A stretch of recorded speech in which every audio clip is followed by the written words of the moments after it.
बंदी छोड़ सतगुरु रामपाल जी परमेश्वर जी की जय हो।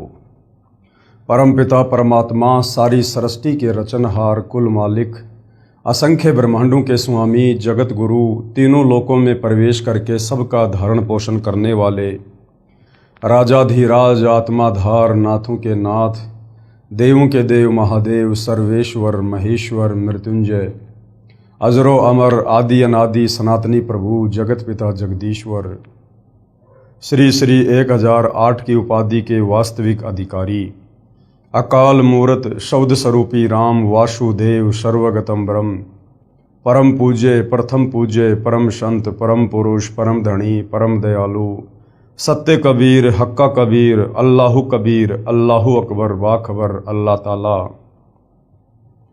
जगत के तारणहार जगत के मुक्तिदाता जगत के जगन्नाथ हारे के सहारे हिंदुओं के राम मुसलमानों के अल्लाह सिखों के वाहिगुरु ईसाइयों के मसीह दया के सागर दयानिधि करुणा के सागर करुणानिधि स्वयंभू परिभू संकट मोचन कष्ट हरण मंगल करण दुख भंजन अविगत कबीर निर्विकार निर्विषम परमात्मा अलय अलेख सतगुरु आदि अनादि सतगुरु असली मर्यादा पुरुषोत्तम असली राम असली कृष्ण असली घनश्याम असली मुरारी राजाओं के राजा महाराजाओं के महाराजा शहंशाहों के शहंशाह सम्राटों के सम्राट भगवानों के भगवान अल्लाहों के अल्लाह प्रभुओं के प्रभु मसीहाओं के मसीह सच्चे वाहिगुरु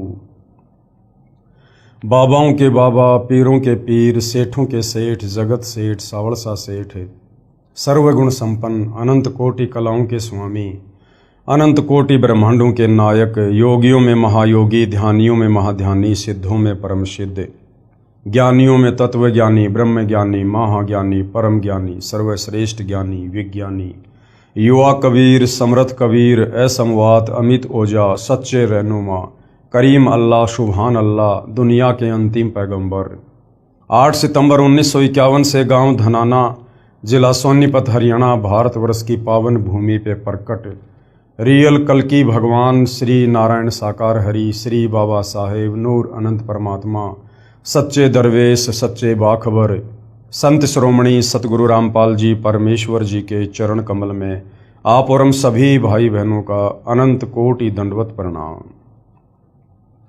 सत्साई भाई और बहनों, बहुत बड़ी दया बहुत बड़ी मेहर पूज्य गुरुदेव भगवान की परमेश्वर रामपाल जी की, जिनके शुभ आशीर्वाद से विशेष आशीर्वाद से उनके सत्संगों का संग्रह पवित्र पुस्तक ज्ञान गंगा के ऊपर वीडियो बनाने की श्रृंखला जारी है। इसी श्रृंखला में आज हमारा ये 34वें नंबर का वीडियो है। इस पवित्र पुस्तक ज्ञान गंगा के ऊपर बन रहे प्रत्येक वीडियो से हमें भक्ति और भगवान को लेकर अध्यात्म को लेकर शास्त्र अनुकूल साधना को लेकर धार्मिक अनुष्ठानों को लेकर हमें यथार्थ जानकारी प्राप्त हो रही है। जो जानकारी सतयुग त्रेता द्वापर और कलयुग के प्रथम चरण में हमारे शास्त्र ज्ञानहीन तत्व ज्ञानहीन धर्म गुरु आचार्य शंकराचार्य हमें नहीं दे पाए, जो समस्त जानकारी हमारे ही पवित्र शास्त्रों में वर्णित थी। क्योंकि स्वयं कबीर परमेश्वर जी के अलावा अपने द्वारा रची गई सृष्टि को और इन धर्म शास्त्रों की यथार्थ जानकारी को और कोई नहीं दे सकता है। और यही कारण है भाई और बहनों, सदियों से परमात्मा चाहने वाली आत्माएं यथार्थ भक्ति विधि परमात्मा प्राप्ति के मार्ग से दूर रहे, अनभिज्ञ रहे। अब पूरे विश्व के मानव समाज पर बहुत बड़ी मेहर हुई है, दया हुई है। स्वयं कबीर परमेश्वर जी सतलोक से चलकर गति करके 8 सितंबर 1951 को पुनः अपने विधान अनुसार अतिथि रूप में इस धरती पर सतगुरु रामपाल जी के नाम से प्रकट हुए हैं और सन 1994 से अपने यथार्थ 13वें कबीर पंथ की शुरुआत करके हमें ये अनमोल ज्ञान दे रहे हैं। और इसी तत्व ज्ञान से हमारी आत्मा का कल्याण होगा, अन्य ज्ञान से नहीं। यदि काल के 21 ब्रह्मांडों से जन्म मरण के कष्ट से लख 84 योनियों की पीड़ा से तपतशिला के कष्ट से यदि हम बच सकते हैं तो सिर्फ और सिर्फ सतगुरु रामपाल जी के द्वारा दिए गए तत्व ज्ञान से, उनकी शरण में आकर आजीवन मर्यादा में रहकर भक्ति यदि हम करते रहे तो इसी मनुष्य जन्म में हमारी आत्मा का कल्याण निश्चित है। तो भाई और बहनों, ये पवित्र पुस्तक ज्ञान गंगा ये सर्व पवित्र धर्मों के पवित्र धर्मशास्त्रों के ज्ञान से प्रमाणित है। सुई की नोक रखने जितनी जगह इस पुस्तक के अमृत ज्ञान में कमी निकालने में कोई भी धर्मगुरु सक्षम नहीं है। तो भाई और बहनों, आप और हमने सर्वप्रथम अध्यात्म को समझने के लिए सृष्टि रचना को समझना होगा। उसके लिए सतगुरु रामपाल जी ने अपने सत्संगों में बार बार हमें सृष्टि रचना समझाई है और सर्व धर्मशास्त्रों से प्रमाणित भी करके दिखाई है। आज उसी पर हमारा टॉपिक चल रहा है, क्योंकि जब तक हमें ये पता नहीं चलेगा कि वास्तव में सर्वशक्तिमान आत्मा का उद्धार करने वाला एक पूर्ण परमात्मा कौन है, किस पूर्ण परमेश्वर की पूजा करने के लिए पवित्र चारों वेद और पवित्र गीता जी कह रही है, सिखों का वाहिगुरु, ईसाइयों की बाइबल और मुसलमानों की तौरात, जबूर, इंजिल और कुरान शरीफ कह रही है। तो जब तक हम उस एक पूर्ण परमात्मा की शरण में नहीं आएंगे, एकमात्र उन्हीं की पूजा और भक्ति नहीं करेंगे, तब तक भाई और बहनों हमारी आत्मा का कल्याण संभव नहीं है। तो इस पवित्र पुस्तक में बार बार समझाया जा रहा है कि हम जिनको सर्वश्रेष्ठ परमात्मा मानकर, अजरो अमर मानकर, अविनाशी मानकर, जिन ब्रह्मा विष्णु महेश की जो एक एक गुण से युक्त हैं, रजोगुण ब्रह्मा जी, सतोगुण विष्णु जी, तमोगुण शंकर जी, हम इन्हीं की आदि अधूरी साधना पर केंद्रित हो गए, हमारे नादान तत्व ज्ञानहीन धर्म गुरुओं के कहने पर, और हमेशा जन्म और मरण में ही रहे। तो जब तक हमें यह पता नहीं चलेगा कि इन देवी देवताओं से ऊपर, ब्रह्मा विष्णु महेश से ऊपर, काल और दुर्गा से ऊपर कौन है वो पूर्ण परमात्मा जो हमें जन्म और मरण के कष्ट से छुटकारा दिलवा सकते हैं, तब तक भाई और बहनों हम भक्ति मार्ग पर दृढ़ता से कदम आगे नहीं रख सकते। तो आज इस पवित्र पुस्तक ज्ञान गंगा में गीता जी और वेदों के अनुसार क्या ब्रह्मा और विष्णु और महेश की पूजा शास्त्र अनुकूल है? क्या ब्रह्मा विष्णु महेश पूजा के योग्य हैं? क्या ब्रह्मा विष्णु महेश की पूजा से हमारी आत्मा का कल्याण संभव है? क्योंकि भाई और बहनों, मैंने बार बार हमने इन चीजों को देखना पड़ेगा, पढ़ना पड़ेगा, समझना पड़ेगा। बच्चा शुरुआत में स्कूल में जाता है, टीचर साल भर तक उसे वही बातें बार बार प्रतिदिन समझाता है। A for apple, B for ball, बार बार पूरी साल भर, तब कहीं जाकर उस बच्चे के दिलो दिमाग में वो बात बैठती है कि हाँ, ए फॉर क्या होता है, बी फॉर क्या होता है। तो इसी प्रकार आध्यात्मिक ज्ञान के मामले में चाहे देश का राष्ट्रपति हो, चाहे ब्रह्मा विष्णु महेश हो, हम सब नादान बालक हैं और सतगुरु रामपाल जी हमारे परमपिता परमेश्वर हैं, हमारे टीचर हैं, और टीचर ने बच्चे की बुद्धि के अनुसार वो चीज़ें समझानी होती हैं। तो जब तक हमारे दिलो दिमाग में ये चीज़ इन शास्त्रों को देखकर जो यथार्थता है घर नहीं करेगी कि वास्तव में ब्रह्मा विष्णु महेश नासवान हैं, ये जन्म और मरण में हैं, ये सर्वशक्तिमान भगवान नहीं हैं, इनकी पूजा गीता जी मना कर रही है, तब तक भाई और बहनों उस सुप्रीम गॉड तक हमारी सुरती कैसे पहुंचेगी? तो पवित्र पुस्तक ज्ञान गंगा पेज नंबर 275, यथार्थ ज्ञान प्रकाश विषय। रजगुण ब्रह्मा जी यानी श्री ब्रह्मा जी जो दुर्गा के बड़े बेटे हैं, काल के बड़े बेटे हैं, यानी काल और दुर्गा ब्रह्मा विष्णु महेश के माता पिता हैं। तो रजगुण श्री ब्रह्मा जी हैं, यानी ब्रह्मा जी को रजोगुण से युक्त किया हुआ है। सतगुण श्री विष्णु जी हैं, यानी विष्णु जी को सतोगुण से युक्त किया हुआ है, तथा तमगुण शिव जी यानी शंकर जी को तमोगुण से युक्त कर रखा है। इन त्रिदेवों की पूजा व्यर्थ कही है, इन तीनों देवताओं की पूजा गीता जी में मना है, व्यर्थ है। क्या कहा गुरुदेव ने?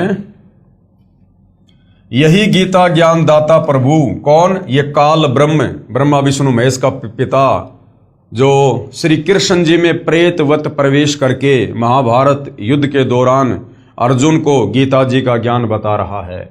यही गीता ज्ञान दाता प्रभु श्रीमद् भगवद गीता अध्याय 7 श्लोक 12 से 15 तक में कह रहा है कि तीनों गुणों, अब 3 गुण कौन है?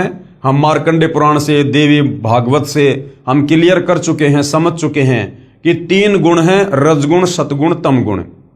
और यही तीनों देवता हैं, यानी ब्रह्मा जी रजोगुण से युक्त हैं, विष्णु जी सतोगुण से युक्त हैं, शंकर जी तमोगुण से युक्त हैं। चाहे 3 गुण कहो, चाहे 3 देवता कहो, चाहे ब्रह्मा विष्णु महेश कहो, क्योंकि गीता जी कोड वर्ड में है कि तीनों गुणों यानी रजगुण ब्रह्मा, सतगुण विष्णु तथा तमगुण शिव की पूजा करने वालों का ज्ञान हरा जा चुका है। यानी वो मंद बुद्धि हैं जो गीता जी को ना समझकर और ब्रह्मा विष्णु महेश को ही परमात्मा मानकर उनकी पूजा करते हैं। ये तो इनसे ऊपर मेरी भक्ति पूजा भी नहीं करते। गीता ज्ञानदाता काल ब्रह्म कह रहा है कि जो लोग ब्रह्मा विष्णु महेश तक की ही साधना तक लगे हुए हैं, इन्हीं को उत्तम मानकर, जिनकी बुद्धि यानी जिनका ज्ञान हरा जा चुका है, समाप्त हो चुका है, ये लोग इस गीता जी को अच्छे से समझकर मुझ काल ब्रह्म की ओम नाम की पूजा भी नहीं करते, मेरी साधना भी नहीं करते।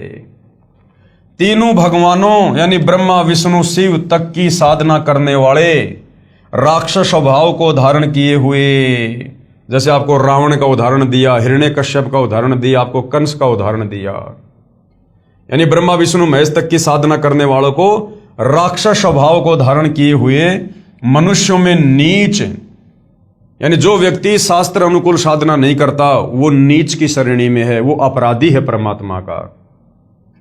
दुष्कर्म करने वाले रावण सीता जी को उठा लाया और भगवान शंकर की पूजा करता था, तो ऐसे दुष्कर्मी लोग हैं, यानी उनको कभी सद्बुद्धि नहीं आ सकती जो तीनों गुणों की भक्ति करते हैं।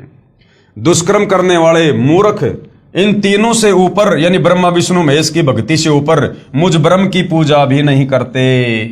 ये कहना ये चाह रहा है कि अगर ये नादान लोग इन ब्रह्मा विष्णु महेश की पूजा को छोड़कर, जो बिल्कुल व्यर्थ है, कुछ भी नहीं दे सकती आप लोगों को, वही देगी जो आपका कर्म है, इन तीनों की भक्ति छोड़कर मुझ काल ब्रह्म की भी साधना नहीं करते, अगर मुझ काल ब्रह्म की साधना करें, ओम नाम की साधना करें, तो मैं इनको काफी लंबे समय तक सुख प्रदान कर सकता हूं अपने महास्वर्ग में, ब्रह्मलोक में। लेकिन ब्रह्मलोक तक गए हुए प्राणी भी वापस पुनरावृत्ति में हैं, जन्म और मरण में हैं। लक 84 योनि में गधे कुत्ते बनने से नहीं बच सकते, चाहे काल की ब्रह्म साधना भी क्यों ना कर लो, क्योंकि खुद ये काल आगे चलकर गीता ज्ञान देते समय अध्याय 7 श्लोक नंबर 18 में कह रहा है कि ये ज्ञानी आत्मा है तो अच्छी उदार नेक, परंतु ये मुझ काल की घटिया साधना में संलग्न है। ये मेरी ओम नाम की साधना में लगी हुई हैं और मेरी ओम नाम की साधना अनुतमाम यानी अश्रेष्ठ घटिया है, क्योंकि ओम नाम की साधना करके कहां जाएगा साधक? ब्रह्मलोक में, महास्वर्ग में, और वहां अपना कर्म भोगकर फिर वापस जन्म मरण में, लक 84 योनियों में, गधे कुत्ते सुअर के शरीर में, नरक में, तपतशिला पर। तो काल कह रहा कि मेरी ओम नाम की साधना भी घटिया है, लेकिन ये जो अच्छी आत्मा है, ज्ञानी आत्मा है, इनको वेद समझ में नहीं आई, गीता समझ में नहीं आई, क्योंकि इनको तत्वदर्शी संत नहीं मिला, जिस कारण से इन्होंने इन चारों वेदों से, गीता जी से एक ओम नाम को सेलेक्ट कर लिया पूर्ण परमात्मा का जानकर। लेकिन इन नादानों को क्या पता कि वो ओम नाम तो मुझ काल का है। श्रीमद् भगवत गीता के ज्ञानदाता प्रभु ने यानी काल ने अध्याय 7 श्लोक 18 में अपनी भक्ति को भी यानी ओम नाम की साधना को भी अनुत्तम यानी घटिया कहा है। इसलिए अध्याय 15 श्लोक 4 तथा अध्याय 18 श्लोक 62 व 66 में किसी अन्य परमेश्वर की शरण में जाने को कहा है। इसलिए गीता ज्ञानदाता काल ब्रह्म अपने से अन्य उस परम अक्षर ब्रह्म की, उस तत्व ब्रह्म की, कबीर परमेश्वर की शरण में जाने को अर्जुन को कह रहा है।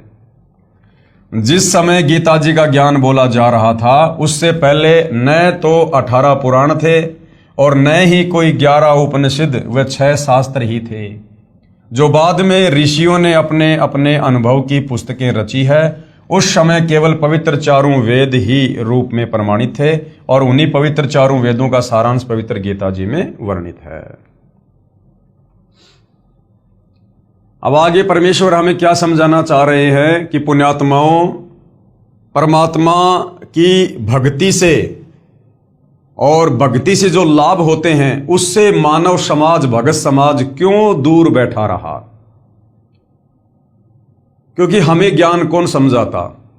जो लोग शास्त्रों को पढ़ते हैं, जिनको संस्कृत का ज्ञान था, जिनको हम विद्वान कहा करते थे, पंडित लोग, ब्राह्मण लोग, इन्होंने ठेका ले रखा था शास्त्रों को पढ़ने का और दुनिया को भक्ति के बारे में बताने का।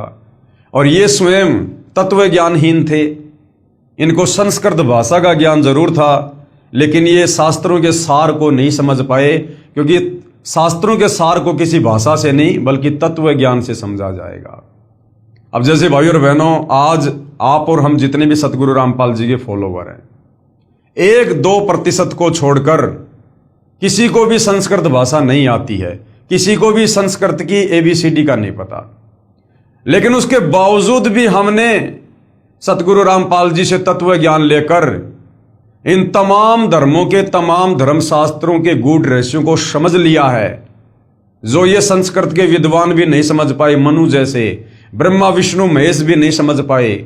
उस गूढ़ ज्ञान को संस्कृत में लिखे शास्त्रों से आप और हम भाई बहनों ने अपने पूज्य गुरुदेव सतगुरु रामपाल जी के आशीर्वाद से, उनके द्वारा प्रदान तत्व ज्ञान आधार से समझ लिया। तो शास्त्रों को समझने के लिए भाषा की नहीं बल्कि सच्चे गुरु की और तत्व ज्ञान की आवश्यकता है। तो आज से पहले क्या किया करते थे ये नादान पंडित, ये ब्राह्मण, ये वेदों के विद्वान जो बने हुए थे तथाकथित तौर पर, इन्होंने वेद गोट लिए, मुंह जबानी याद कर लिए इन्होंने सारे श्लोक अध्याय, और उसके बाद ये क्या करते थे, ये इकट्ठे होकर और ये शास्त्रार्थ किया करते थे। 2 पंडित आपस में बैठ जाया करते थे, आधे उसके पक्ष में आधे उसके पक्ष में, या वैसे लोग बैठ जाया करते थे। और उस समय वो जो शास्त्रार्थ किया करते थे वो संस्कृत में ज्यादा बोला करते थे, संस्कृत में। और आम व्यक्ति जो शास्त्रार्थ को सुनने के लिए जाया करते थे उनको बेचारों को संस्कृत आती नहीं थी, क्योंकि उस समय एक ब्राह्मण वर्ग के अलावा किसी अन्य को पढ़ने का अधिकार प्राप्त नहीं था। तो वो जो श्रोतागण थे जिनको संस्कृत भाषा का ज्ञान नहीं था, शास्त्रों का ज्ञान नहीं था, वो कैसे निर्णय करते थे कि कौन विद्वान है कौन विद्वान नहीं है। जो सबसे ज्यादा संस्कृत बोलता रहता, एक दूसरे के ऊपर हावी हो जाता, उसको अंत में वो अनपढ़ श्रोतागण विजयी घोषित कर दिया करते थे कि वाह पंडित जी वाह, आधे घंटे से रुक ही नहीं रहा संस्कृत बोलने से। जबकि श्रोताओं को ये नहीं पता कि वो संस्कृत में गालियां दे रहा है या शास्त्रों के श्लोक बोल रहा है या अपने घर की रामायण बोल रहा है, उन्हें कुछ नहीं पता था। लेकिन जो जितना ज्यादा बोल लेता था दूसरे पर हावी हो जाता था, उन नादान श्रोताओं के अनुसार वही विजयी हो जाता था और वो श्रोता तालियां पीट दिया करते थे।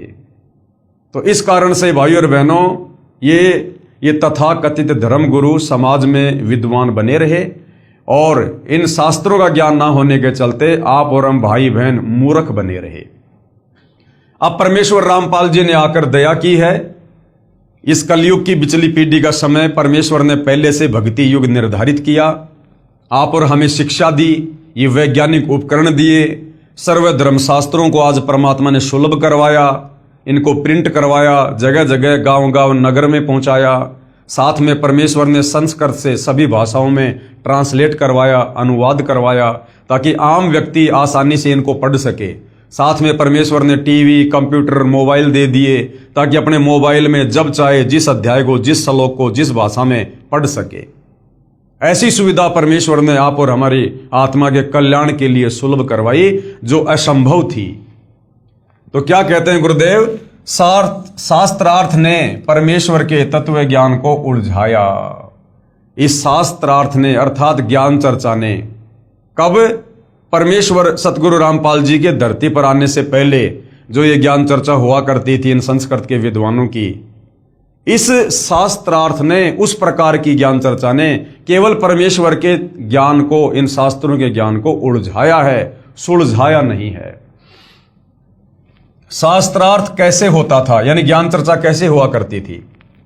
2 विद्वान प्रश्न उत्तर किया करते थे तथा श्रोतागण भी बहुत संख्या में शास्त्रार्थ यानी ज्ञान चर्चा सुनने के लिए विराजमान होते थे। हार जीत का फैसला श्रोताओं के हाथ में होता था, जो अनपढ़ थे, जिन्हें स्वयं ज्ञान नहीं कि ये क्या कह रहे हैं। जिसने ज्यादा संस्कृत लगातार उच्चारण की तो श्रोतागण ताली बजाकर विजयी होने का प्रमाण देते थे। इस तरह विद्वानों की हार जीत का फैसला अविद्वानों के हाथों में था। इसका प्रमाण गुरुदेव भगवान ने दिया है। पुस्तक है श्री मद दयानंद प्रकाश, लेखक श्री सत्यानंद जी महाराज, प्रकाशक है सार्वदेशिक आर्य प्रतिनिधि सभा 3/5 महर्षि दयानंद भवन, रामलीला मैदान, नई दिल्ली 2। गंगा कांड 8वां सर्ग, पेज नंबर 89 पर से ज्यों का त्यों। लेख 3 दिन तक प्रति साय यानी रोजाना शाम को कृष्णानंद जी और स्वामी कौन, दयानंद जी का शास्त्रार्थ होता रहा।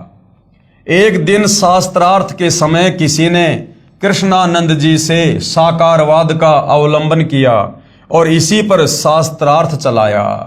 स्वामी जी का यानी दयानंद जी का तो ये मन चाहता विषय था। उन्होंने धारा प्रवाह संस्कृत बोलते हुए निराकार सिद्धांत पर वेदों और उपनिषदों के प्रमाणों की एक लड़ी पिरो दी और कृष्णानंद जी को उनका अर्थ मानने के लिए बाधित किया।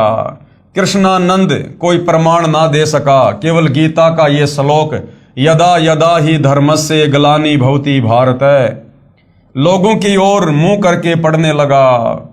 कृष्णानंद जी कहने लगा, रे भैया गीता जी कह रही है कि भगवान साकार है, यदा यदा ही धर्मस्य ग्लानि भवति भारत, यानी जब जब धरती पर अधर्म का बोलबाला होता है, धर्म की हानि होती है, पाप बढ़ता है, तो मैं अपने अंश अवतार सर्जन करता हूं। तो अंश अवतार आएगा तो वो शरीर में आएगा, साकार होगा। तो कृष्णानंद जी तो सही कह रहे थे कि भाई भगवान साकार है, निराकार नहीं है।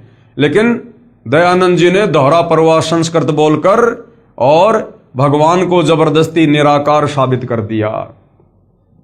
स्वामी जी ने गरज कर कहा कि आप वाद मेरे साथ करते हैं, इसलिए मुझे ही अभिमुख कीजिए। यानी कृष्णानंद तू मेरे साथ में ज्ञान चर्चा कर रहा है तो मेरी तरफ मुंह करके बात कर, लोगों को गीता लेके क्या समझा रहा है उस तरफ मुंह करके।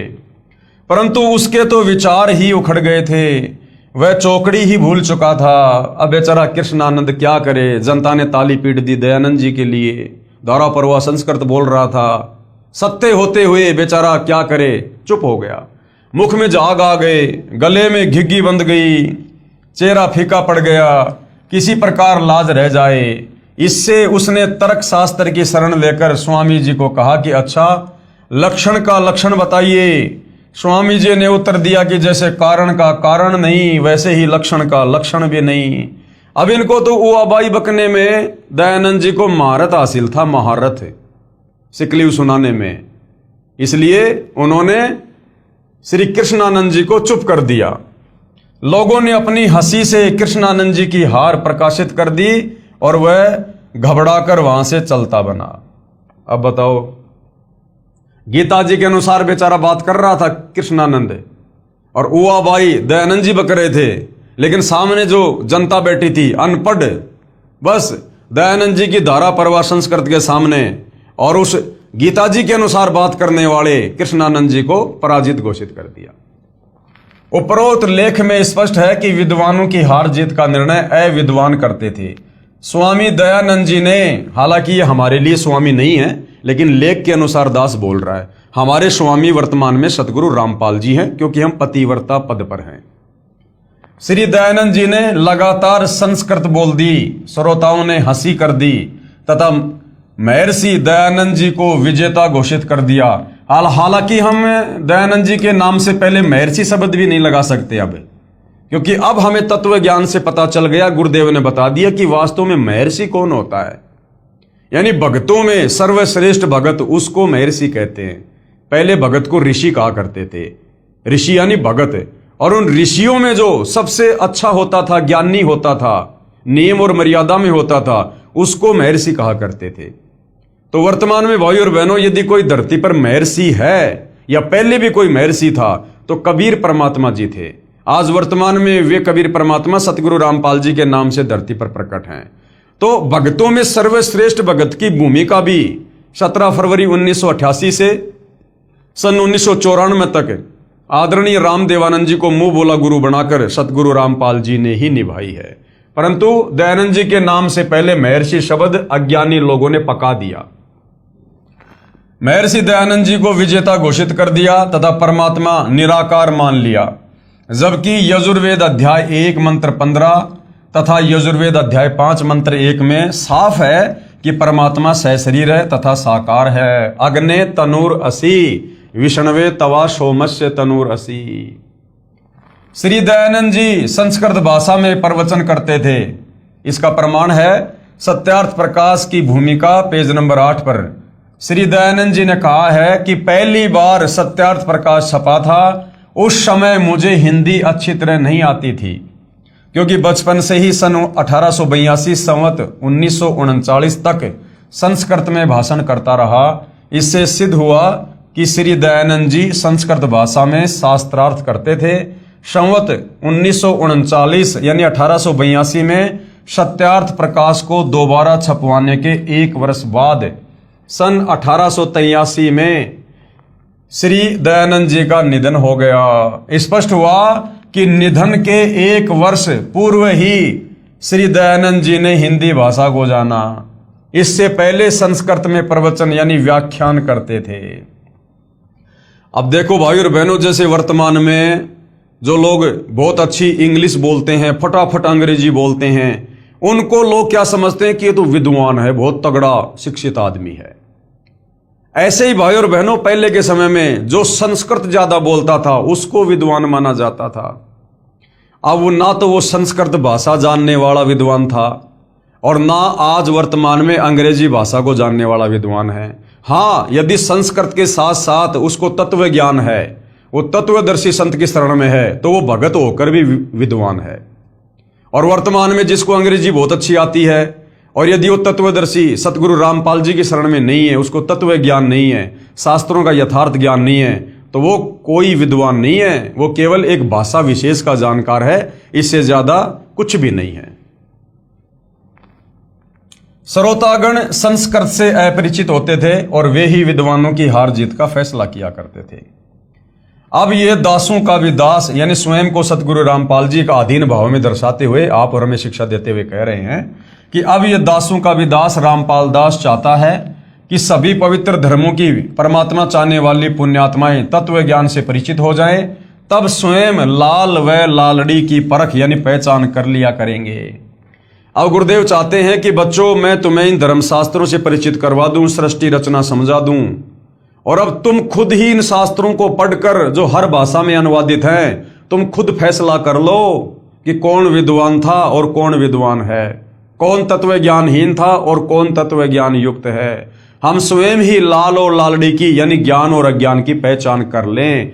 इसके लिए गुरुदेव भगवान हम एक छोटी सी कथा सुना रहे हैं कि जब तक हम स्वयं अपने धर्मशास्त्रों के यथार्थ ज्ञान से परिचित नहीं होंगे, भक्ति मार्ग से परिचित नहीं होंगे, हम कभी भी आत्मा का कल्याण नहीं करवा सकते। और जिस प्रकार हम सदियों से इन विशेष धर्म गुरुओं के गुलाम बनकर अपना जीवन जीते आए हैं, हम आज भी उसी प्रकार से गुलाम बने रहेंगे और काल की चक्की में पिसते रहेंगे। तो गुरुदेव छोटी सी कथा सुना रहे हैं। एक सेठ के 2 पुत्र थे, एक 16 वर्ष का, दूसरा 18 वर्ष का। पिताजी का देहांत हो गया यानी सेठ जी की मृत्यु हो गई। बच्चों की माताजी ने एक कपड़े में लिपटे लाल अपने बच्चों के हाथ में रखे तथा कहा, पुत्रों ये लाल ले जाओ तथा अपने ताऊ जी यानी पिताजी के बड़े भाई को कहना कि हमारे पास पैसे नहीं हैं, ये लाल अपने पास रख लो तथा व्यापार में हमारा हिस्सा कर दो। लाल क्या होते थे? जैसे बचपन में हम लोग वो खेला करते थे ना, गोलियां, कंचे बोलते हैं उनको, मोटे मोटे से कांच के, वैसा होता था, उसको लाल कहते थे और उसकी कीमत कई लाखों में जो है वो करोड़ों में हुआ करती थी। तो जिस सेठ की मृत्यु हो गई थी, जिसके 2 बच्चे थे, उन बच्चों की माताजी ने कहा कि बच्चों ये लाल रखे मेरे पास में तुम्हारे पिताजी के समय के, और तुम ये अपने ताऊ जी के पास ले जाओ और ताऊ जी से कहो कि ताऊ जी हमारे पिताजी की मृत्यु हो चुकी है और हमारे पास कोई काम धंधा नहीं है और ये लाल हमारे पिताजी के समय के रखे हुए हैं, आप इनको ले लो और हमें भी अपने बिजनेस में पार्टनरशिप दे दो। हम अकेले बालक व्यापार नहीं कर सकते। दोनों बच्चे माताजी के दिए हुए लालों को लेकर अपने ताऊ जी के पास गए तथा जो माताजी ने कहा था वो प्रार्थना की। उस सेठ यानी ताऊ जी ने लालों को देखा तथा बच्चों की प्रार्थना स्वीकार करके कहा, पुत्र इन लालों को अपनी माताजी को दे आओ, यानी लाल वापस दे आओ अपनी माताजी को और कह देना संभाल कर रख लेगी, और आप मेरे साथ दूसरे शहर में चलो, मुझे बहुत उधार माल मिल जाता है, यानी मेरी गुडविल बहुत अच्छी है, वापिस आकर इन लालों को प्रयोग कर लेंगे। दोनों बालक ताऊ जी के साथ दूसरे शहर में गए।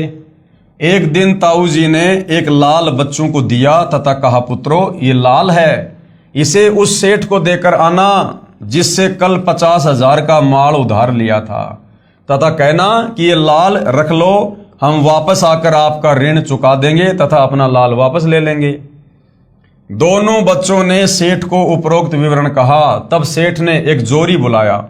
जोरी क्या होता था? जो लाल को देखता था, उसकी परख करता था कि ये नकली है या असली है।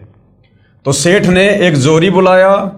जोहरी ने लाल को परख कर बताया कि ये लाल नहीं है, ये तो लालड़ी है। क्या है? लालड़ी, यानी ये तो नकली है, ये तो 2 रुपए का भी नहीं है, जो 100 रुपए की भी नहीं है। लाल की कीमत तो 9 लाख रुपए होती है। सेठ ने भली बुरी कहते हुए उस लालड़ी को गली में दे मारा, यानी फेंक दिया उन बच्चों के सामने गली में। बच्चे उस लालड़ी को उठाकर अपने ताऊ जी यानी अंकल जी के पास ले आए। अब बच्चों ने उस लाल को अच्छे से देखा कि ताऊ जी तो कह रहे थे कि लाल है, सेठ कह रहा कि लालड़ी है। तो उसको गली से उठाकर और अच्छे से देखा उसको कि भाई लालड़ी क्यों है। तो उनको पहचान सी हो गई उनको कि हाँ ये लालड़ी है, लालड़ी में ये लक्षण है, और उठा के अपने ताऊ जी के पास ले आए। आंखों में आंसू भरे हुए सर्व वृतांत सुनाया कि एक व्यक्ति ने बताया कि ये लाल नहीं, ये तो लालड़ी है। ताऊ जी यानी अंकल जी ने कहा, पुत्र वह जोरी था और वह सही कह रहा था, ये तो वास्तव में लालड़ी है, इसकी कीमत तो 100 रुपए भी नहीं है। पुत्रो मेरे से धोखा हुआ है। अब ताऊ जी ने जानबूझकर लाल की जगह लालड़ी दे दी उन बच्चों को। ताऊ जी ने उस लालड़ी को लाल बताकर उन बच्चों को कहा था कि जाओ सेठ जी को दे आओ। ताऊ जी को तो पता था पहले भी कि लाल नहीं है, लालड़ी है, लेकिन वो ताऊ उन बच्चों को परख करवाना चाहता था, उनको उस बिजनेस में मास्टर बनाना चाहता था कि ये बच्चे कहीं आगे चलकर लेन देन में लाल और लालड़ी की पहचान में धोखा ना खा जाएं। फिर ताऊ ने दोबारा उनको लाल दिया और क्या कहा कि लाल तो ये है, गलती से मैंने ही आपको लालड़ी दे दी, अब जाओ तथा सेठ से कहना मेरा ताऊ जी धोखेबाज नहीं है, लाल के धोखे में लालड़ी दे दी। अब दोनों भाई फिर गए उसी व्यापारी के पास और अच्छे से लाल को देखते हुए गए। पहले तो वो लालड़ी को देखते हुए आए थे, अब दोबारा जा रहे हैं तो लाल को देखते हुए जा रहे हैं। तो उनको पता चल गया कि लालड़ी कैसी होती है और लाल कैसा होता है। दोनों भाई फिर गए उसी व्यापारी के पास तथा कहा कि मेरे ताऊ जी ऐसे धोखेबाज व्यक्ति नहीं है सेठ जी, गलती से लाल की स्थान पर लालड़ी दे दी, ये लो लाल। जोरी ने बताया कि वास्तव में ये लाल है और वो लालड़ी थी। अब फिर जोरी आया और जोरी ने अब की बार क्या बताया कि सेठ जी ये पक्का लाल है, वो पहले वाली लालड़ी थी लेकिन ये लाल है। सामान लेकर वापस अपने शहर लौट आए। तब ताऊ यानी अंकल जी ने कहा कि पुत्रो अपनी माता जी से लाल ले आओ, उधार ज्यादा हो गई। अब ताऊ ने पहले ही उन बच्चों को लाल और लालड़ी की पहचान से परिचित करवा दिया कि लाल क्या होता है और लालड़ी क्या होती है। अब वो ताऊ क्या कह रहा है कि बच्चों अब वो लाल ले आओ जो तुम पहले लेके आए थे अपनी माता जी से और मैंने वापस भिजवा दिए थे, मार्केट में उधार बहुत हो गई है, अब अपनी माता जी से वो लाल ले आओ, उधार ज्यादा हो गई। दोनों बच्चों ने अपनी माता जी से लाल लेकर कपड़े में से निकाल कर देखा तो वे लालड़ी थी। अब बच्चे अपनी माता जी के पास गए, लाल और लालड़ी की उनको पहचान हो ही चुकी थी, और कहा कि माँ मार्केट में उधार बहुत हो गई है, ताऊ जी ने लाल मंगवाए हैं, लाल दे दे। तो माँ ने कहा ले बेटा मैंने तो तब से रखे हुए हैं, माँ ने निकाल के दे दिए। अब बच्चों ने देखा कि हम चेक तो कर लें कि ये लाल है या लालड़ी है, क्योंकि उनको पहचान हो गई थी, ताऊ ने पहचान करवा दी थी। तो बच्चों ने पोटली खोली तो देखा वो लाल नहीं थे, वो तो सारी की सारी लालड़ी थी, लाल एक भी नहीं था। ताऊ जी ने बच्चों को लाल तथा लालड़ी की पहचान करवा दी थी। दोनों पुत्रों ने अपनी माताजी से कहा कि माताजी ये तो लालड़ी हैं, लाल नहीं हैं। दोनों बच्चे वापस ताऊ जी के पास आए तथा कहा कि मेरी माँ बहुत भोली है, उसे लाल और लालड़ी का ज्ञान नहीं है, वे लाल नहीं है लालड़ी है। सेठ ने कहा, पुत्रो ये उस दिन भी लालड़ी थी। अब ताऊ जी ने क्या कहा सेठ ने कि बच्चों ये उस दिन भी लालड़ी थी जब तुम पहली बार मेरे पास लेके आए थे, लेकिन बच्चों उस समय तुम्हें लाल और लालड़ी का ज्ञान नहीं था। और यदि मैं उस दिन ये कह देता कि बच्चों ये लाल नहीं ये तो लालड़ी हैं, तो तुम्हारे मन में दोष आता, तुम्हारी माँ के मन में दोष आता कि हमारे पिताजी मर गए, इसलिए अब ताऊ जी हमें अपने बिजनेस में हिस्सेदार नहीं बनाना चाहते। तुम्हारे मन में दोष आ जाता। अब बच्चों मैंने तुम्हें लाल और लालड़ी की पहचान करवा दी है, अब तुम खुद निर्णय कर सकते हो। इसी प्रकार भाई और बहनों, सतगुरु रामपाल जी यदि आप और हमें अपने मुख कमल से इन धर्मशास्त्रों के विषय में, इन धर्म गुरुओं के अज्ञान के विषय में, ब्रह्मा विष्णु महेश की जन्म मृत्यु के विषय में यदि हमें अपने मुंह जबानी कुछ बोलते, तो आप और हम नादान जो शास्त्रों की पहचान से परिचित नहीं थे, इन देवी देवताओं की समर्थता से परिचित नहीं थे, इन धर्मशास्त्रों से परिचित नहीं थे, आप और हम पूज्य गुरुदेव भगवान की बातों को कभी भी स्वीकार नहीं करते और मन में ना जाने तरह तरह के दोष पैदा कर लेते कि ऐसे ऐसे बड़े बड़े संस्कृत के विद्वान जिन्होंने इन शास्त्रों को दिन रात पढ़ा है, लोगों को बताया है, क्या वो मूर्ख हैं? सतगुरु रामपाल जी जिन्होंने कभी संस्कृत नहीं पढ़ी हैं, जिनके खानदान में कभी कोई सत्संगी नहीं था, कोई संस्कृत का ज्ञाता नहीं था, और ये अपने आप को कह रहे हैं कि मैं ही हूं इन सभी धर्मशास्त्रों का ज्ञाता, तो हमारे मन में ना जाने क्या क्या दोष प्रकट हो जाते और हम भगवान की भक्ति से वंचित हो जाते। इसलिए सतगुरु रामपाल जी ने आप और हमें पहले इन्हीं धर्मशास्त्रों को दिखा दिखाकर, इन्हीं धर्म गुरुओं के अनुवादों को दिखा दिखाकर आज आप और हमें लाल और लालड़ी से, विद्वान और अविद्वान से, इन धर्मशास्त्रों में लिखी गूढ़ सच्चाई से परिचित करवा दिया कि तुम्हारे ब्रह्मा विष्णु महेश कहां तक के भगवान है, कितने समर्थ हैं, अविनाशी है या नाशवान हैं, दुर्गा और काल ये कौन हैं, क्यों यहां पर अपना कर्म भोग रहे हैं, क्या इनकी भक्ति शास्त्रों में उत्तम है या अनुत्तम है। आज सारी बातों की जानकारी हमें गुरुदेव भगवान ने करवा दी, लाल और लालड़ी की पहचान करवा दी। अब हमें कोई अध्यात्म के मामले में, भक्ति मार्ग के मामले में, भगवान की पहचान के मामले में धरती पर कोई धोखा नहीं दे सकता। तो ताऊ जी ने क्या कहा? सेठ ने कहा, पुत्रो ये उस दिन भी लालड़ी थी जिस दिन मेरे पास लेकर आए थे। यदि मैं लालड़ी कह देता तो आपकी माता जी कहती कि मेरा पति नहीं रहा, इसलिए अब मेरे लालों को भी लालड़ी बता रहा है। पुत्रो आज मैंने आपको ही लाल तथा लालड़ी की परख यानी पहचान करने योग्य बना दिया, अब आपने स्वयं फैसला कर लिया। तो आज सतगुरु रामपाल जी ने अपने तत्व ज्ञान से, सृष्टि रचना से, धर्मशास्त्रों को दिखा दिखाकर और पूरे विश्व के मानव समाज को, जो परमात्मा चाहने वाली आत्मा है, उन सबको धर्मशास्त्रों की और इन देवी देवताओं की यथार्थता से परिचित करवा दिया। आज हमें कोई धोखा नहीं दे सकता।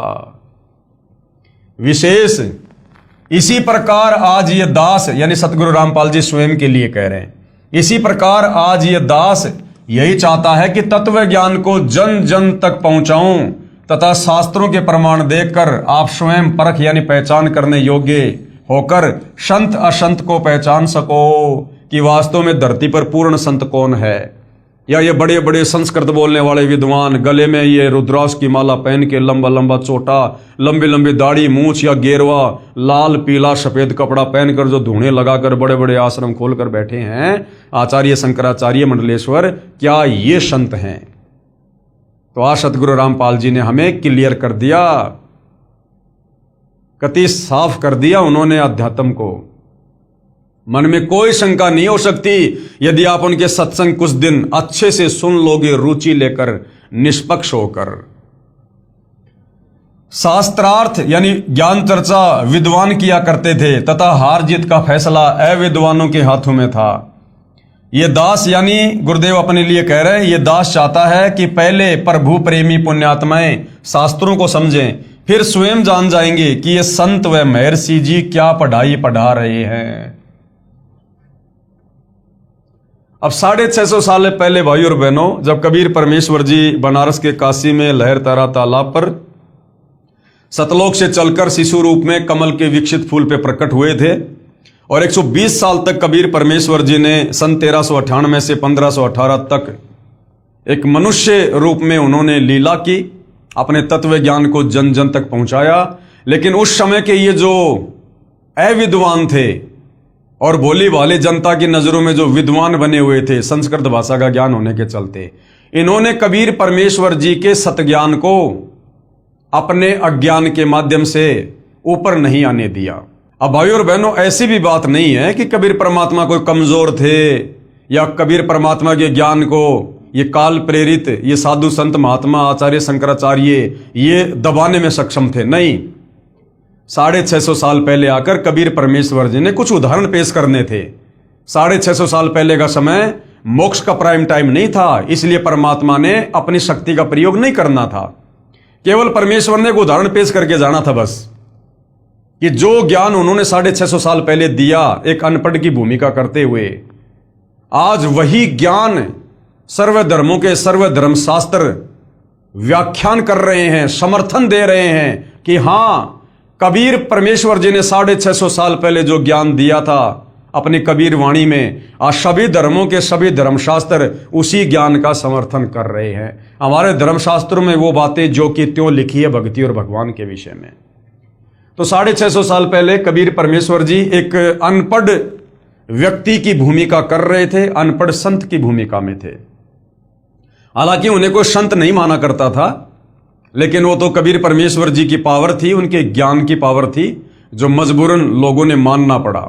लेकिन जो ये तथा कथित जो शास्त्री थे, पंडित थे, जो विद्वान थे, धर्मगुरु थे, आध्यात्मिक क्षेत्र में जो लोगों का मार्गदर्शन किया करते थे, उन्हीं को पंडित और ब्राह्मण कहते हैं। जाति वालों से कोई संबंध नहीं है। तो इन लोगों ने अपनी अटपट करके और उस समय की जो अनपढ़ जनता थी उस अनपढ़ता का फायदा उठाकर और इन्होंने हमेशा कबीर परमेश्वर जी के ज्ञान को छोटा साबित करने का प्रयास किया। और उस समय एक महर्षि सर्वानंद जी थे, जो अपने आप को तमाम शास्त्रों का ज्ञाता मानते थे, संस्कृत के बड़े विद्वान कहलाते थे, और उन्होंने कबीर परमेश्वर जी के साथ में शास्त्रार्थ किया। हालांकि आगे चलकर वो कबीर जी के शिष्य बन गए, फिर उन्होंने अपनी हार स्वीकार कर ली थी। लेकिन जिस समय सर्वानंद जी का और कबीर परमेश्वर जी का शास्त्रार्थ हो रहा था, वो किस आधार पर हो रहा था? कबीर परमात्मा सत्य बात कह रहे थे और सर्वानंद जी केवल संस्कृत भाषा में ही भाषण दे रहे थे, और वहां भीड़ जो बैठी थी वो अनपढ़ लोगों की थी। तो सर्वानंद जी के मुख से धारा प्रवाह संस्कृत सुनकर और लोगों ने तालियां बजा दी कि सर्वानंद विजयी हुआ और कबीर जी पराजय हुआ। शास्त्रार्थ महर्षि सर्वानंद तथा परमेश्वर कबीर यानी कबीर देव का।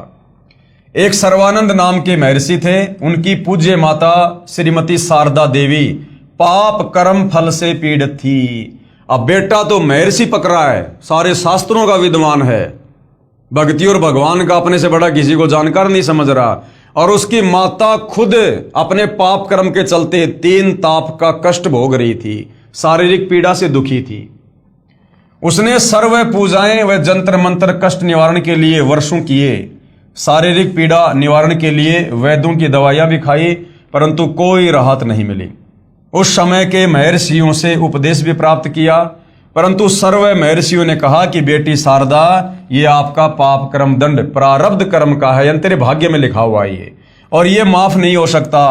जबकि वेद कह रहे हैं कि वो परमात्मा घोर से घोर पाप कर्मों को भी क्षमा कर देता है, यदि तत्वदर्शी संत मिल जाए, शास्त्र अनुकूल साधना मिल जाए तो।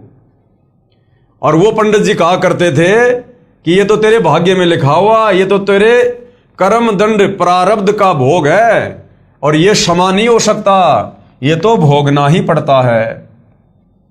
और क्या उदाहरण दिया करते थे कि भगवान श्री राम ने बाली का वध किया था, उस पाप कर्म का दंड श्री राम यानी विष्णु वाली आत्मा ने श्री कृष्ण बनकर भोगा।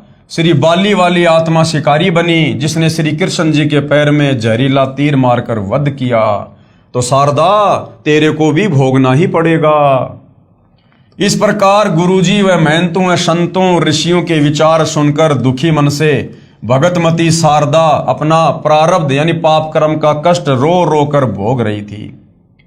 एक दिन किसी निजी रिश्तेदार के कहने पर, जो रिश्तेदार कबीर परमात्मा की शरण में आकर सुखी हो चुका था उस समय, एक दिन किसी निजी रिश्तेदार के कहने पर काशी में स्वयंभू यानी स्वयं सशरीर प्रकट हुए कबीर देव, कबीर परमेश्वर अर्थात कबीर प्रभु से उपदेश प्राप्त किया तथा उसी दिन कष्ट मुक्त हो गई। क्योंकि पवित्र यजुर्वेद अध्याय 5 मंत्र 32 में लिखा है कि कबीर अंगारी असी, अर्थात कबीर यानी कबीर अंगारी यानी पाप का शत्रु असी मानी है। फिर इसी यजुर्वेद अध्याय 8 मंत्र 13 में लिखा है कि परमात्मा एनस एनस यानी अधर्म के भी अधर्म अर्थात पापों के भी पाप, घोर पाप को भी समाप्त कर देता है।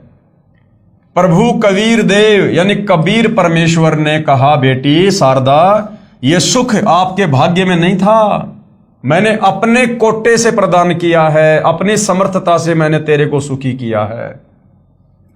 पाप विनाशक होने का प्रमाण दिया है। आपका पुत्र महर्षि सर्वानंद जी कहा करता है कि प्रभु पाप क्षमा यानी विनाश नहीं कर सकता, तथा आप मेरे से उपदेश प्राप्त करके आत्म कल्याण करो। भगतमती शारदा ने स्वयं आए परमेश्वर कबीर प्रभु कबीर देव से उपदेश लेकर अपना कल्याण करवाया। महर्षि सर्वानंद जी को, जो भगतमती शारदा का पुत्र था, शास्त्रार्थ का बहुत ज्यादा चाव था। उसने अपने समकालीन सभी विद्वानों को शास्त्रार्थ करके पराजित कर दिया। फिर सोचा कि जन जन को कहना पड़ता है कि मैंने सर्व विद्वानों को विजय प्राप्त कर ली, क्यों न अपनी माताजी से अपना नाम सर्वाजीत रखवा लूं। सर्वानंद से सर्वाजीत, तो मेरे नाम से जग जाहिर हो जाएगा कि मैंने सभी संतों के ऊपर विजय प्राप्त कर रखी है। ये सोचकर अपनी माता श्रीमती शारदा जी के पास जाकर प्रार्थना की। कहा कि माता जी, मेरा नाम बदलकर सर्वाजीत रख दो। माता ने कहा कि बेटा, सर्वानंद क्या बुरा नाम है? महर्षि सर्वानंद जी ने कहा, माता जी, मैंने सभी विद्वानों को शास्त्रार्थ में पराजित कर दिया है, इसलिए मेरा नाम सर्वाजीत रख दो।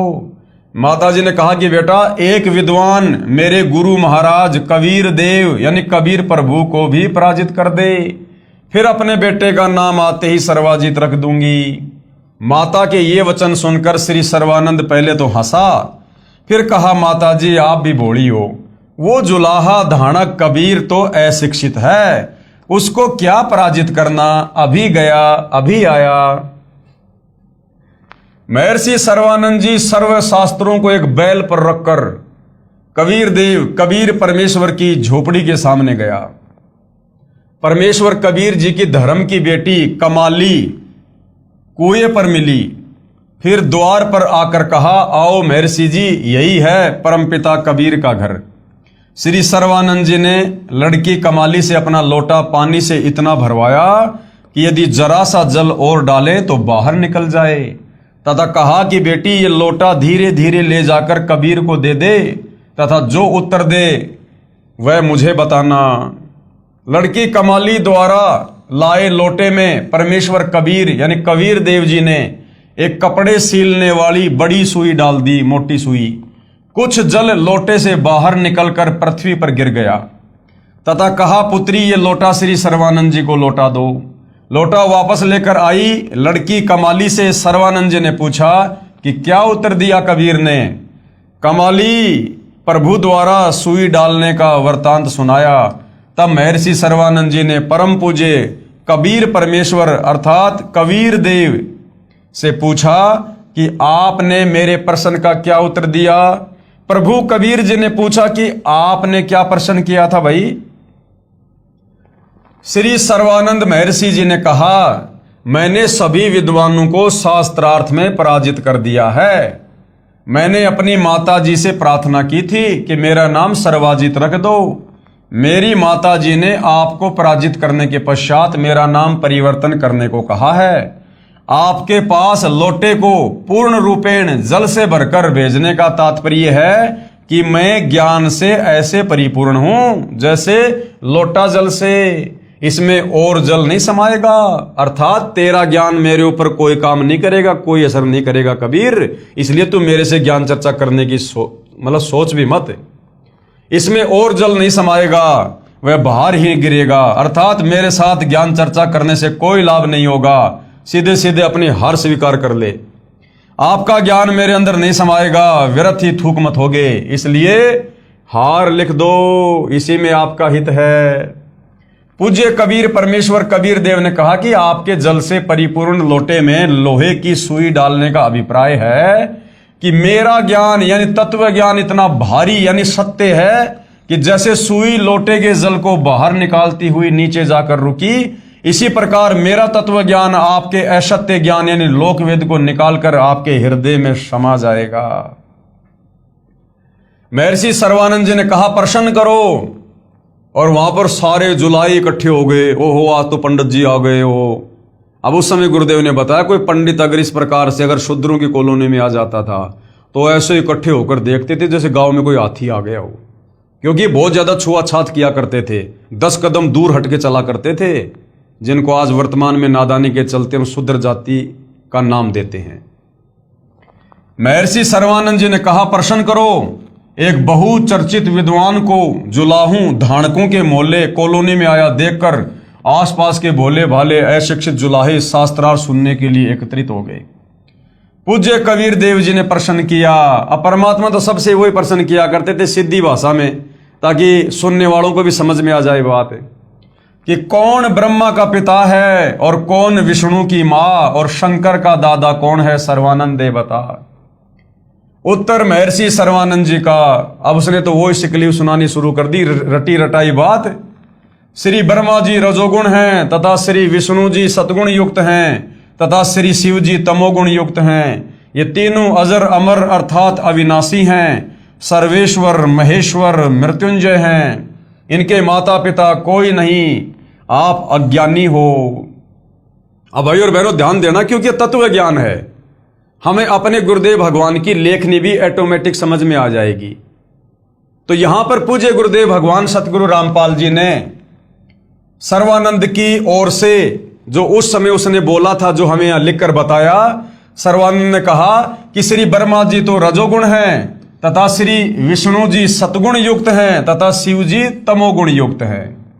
तो भाई और बहनों, जहां तक इस तुच्छ दो कोटि के जीव की बुद्धि काम कर रही है अपने गुरुदेव के आशीर्वाद से, तो उस समय सर्वानंद ने ये नहीं कहा कि ब्रह्मा जी रजोगुण हैं, विष्णु जी सतोगुण हैं और शंकर जी तमोगुण हैं।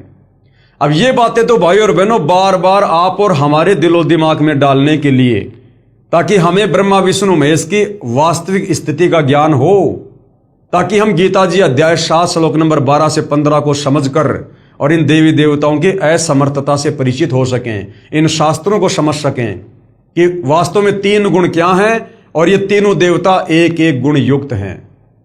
अन्यथा विचार करो भाई और बहनों, अगर सर्वानंद को इस बात का ज्ञान होता कि श्री ब्रह्मा जी रजोगुण है, विष्णु जी सतोगुण है और शिव जी जो है वो तमोगुण है, तो क्या गीता अध्याय 7 श्लोक नंबर 12 से 15 जिसमें तीनों गुणों की पूजा करने के लिए मना किया गया है, क्या सर्वानंद को यह बात समझ में नहीं आती?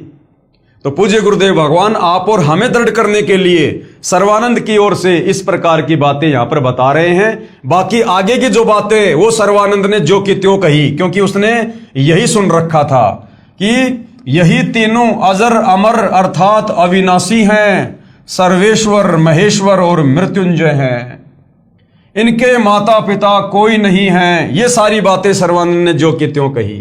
आप अज्ञानी हो, अपने शास्त्रों का ज्ञान नहीं है, ऐसे ही ऊटपटांग प्रश्न किया। सर्व उपस्थित श्रोताओं ने ताली बजाई तथा महर्षि सर्वानंद जी का समर्थन किया। अब महर्षि सर्वानंद ने तो जो समाज में लोकवेद के आधार पर ब्रह्मा विष्णु महेश भगवान बन बैठे हुए थे, जब सर्वानंद ने जनता के उन तथाकथित आधे अधूरे भगवान ब्रह्मा विष्णु महेश की प्रशंसा कर दी ना कि अजरो अमर है, मृत्युंजय है, सर्वेश्वर है, महेश्वर है, तो लोगों ने अपने भगवानों की प्रशंसा सुनकर तालियां बजा दी। पूज्य कबीर प्रभु, अब बार बार जैसे गुरुदेव यहां पर शब्द यूज कर रहे हैं कबीर देव, तो यहां बार बार गुरुदेव क्यों लिख रहे हैं? क्योंकि वेदों में सीधा सीधा यह कबीर नाम नहीं है।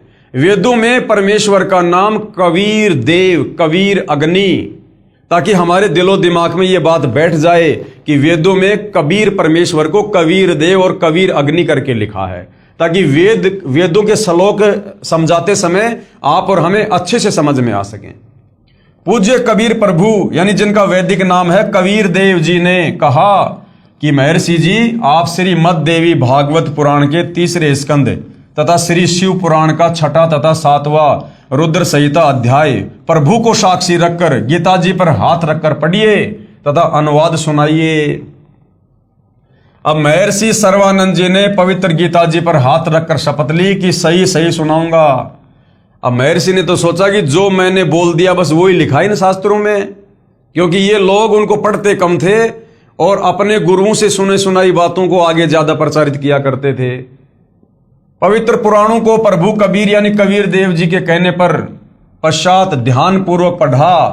श्री शिव पुराण गीता प्रेस गोरखपुर से प्रकाशित, जिसके अनुवादक हैं श्री हनुमान प्रसाद पोदार, पेज नंबर 100 से 103 पर लिखा है कि सदाशिव अर्थात काल रूपी ब्रह्म तथा प्रकृति यानी दुर्गा के संयोग से यानी पति पत्नी व्यवहार से सतगुण श्री विष्णु जी, रजगुण श्री ब्रह्मा जी तथा तमगुण श्री शिव जी का जन्म हुआ।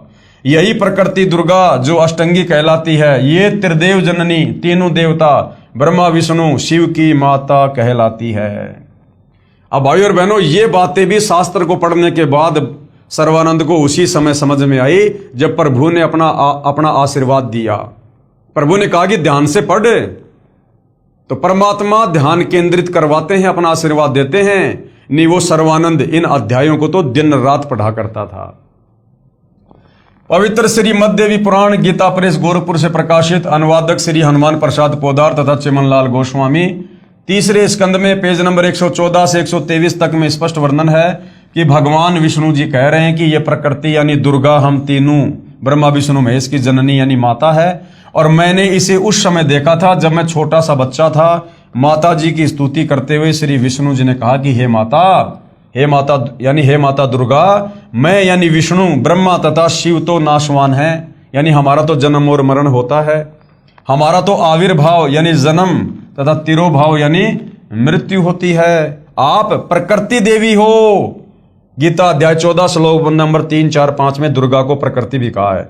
भगवान शंकर ने कहा कि हे माता, यदि ब्रह्मा व विष्णु आपसे उत्पन्न हुए हैं तो मैं भी शंकर आप ही से उत्पन्न हुआ, अर्थात आप मेरी भी माता हो। यानी ब्रह्मा विष्णु महेश की मां ये दुर्गा साबित हो गई।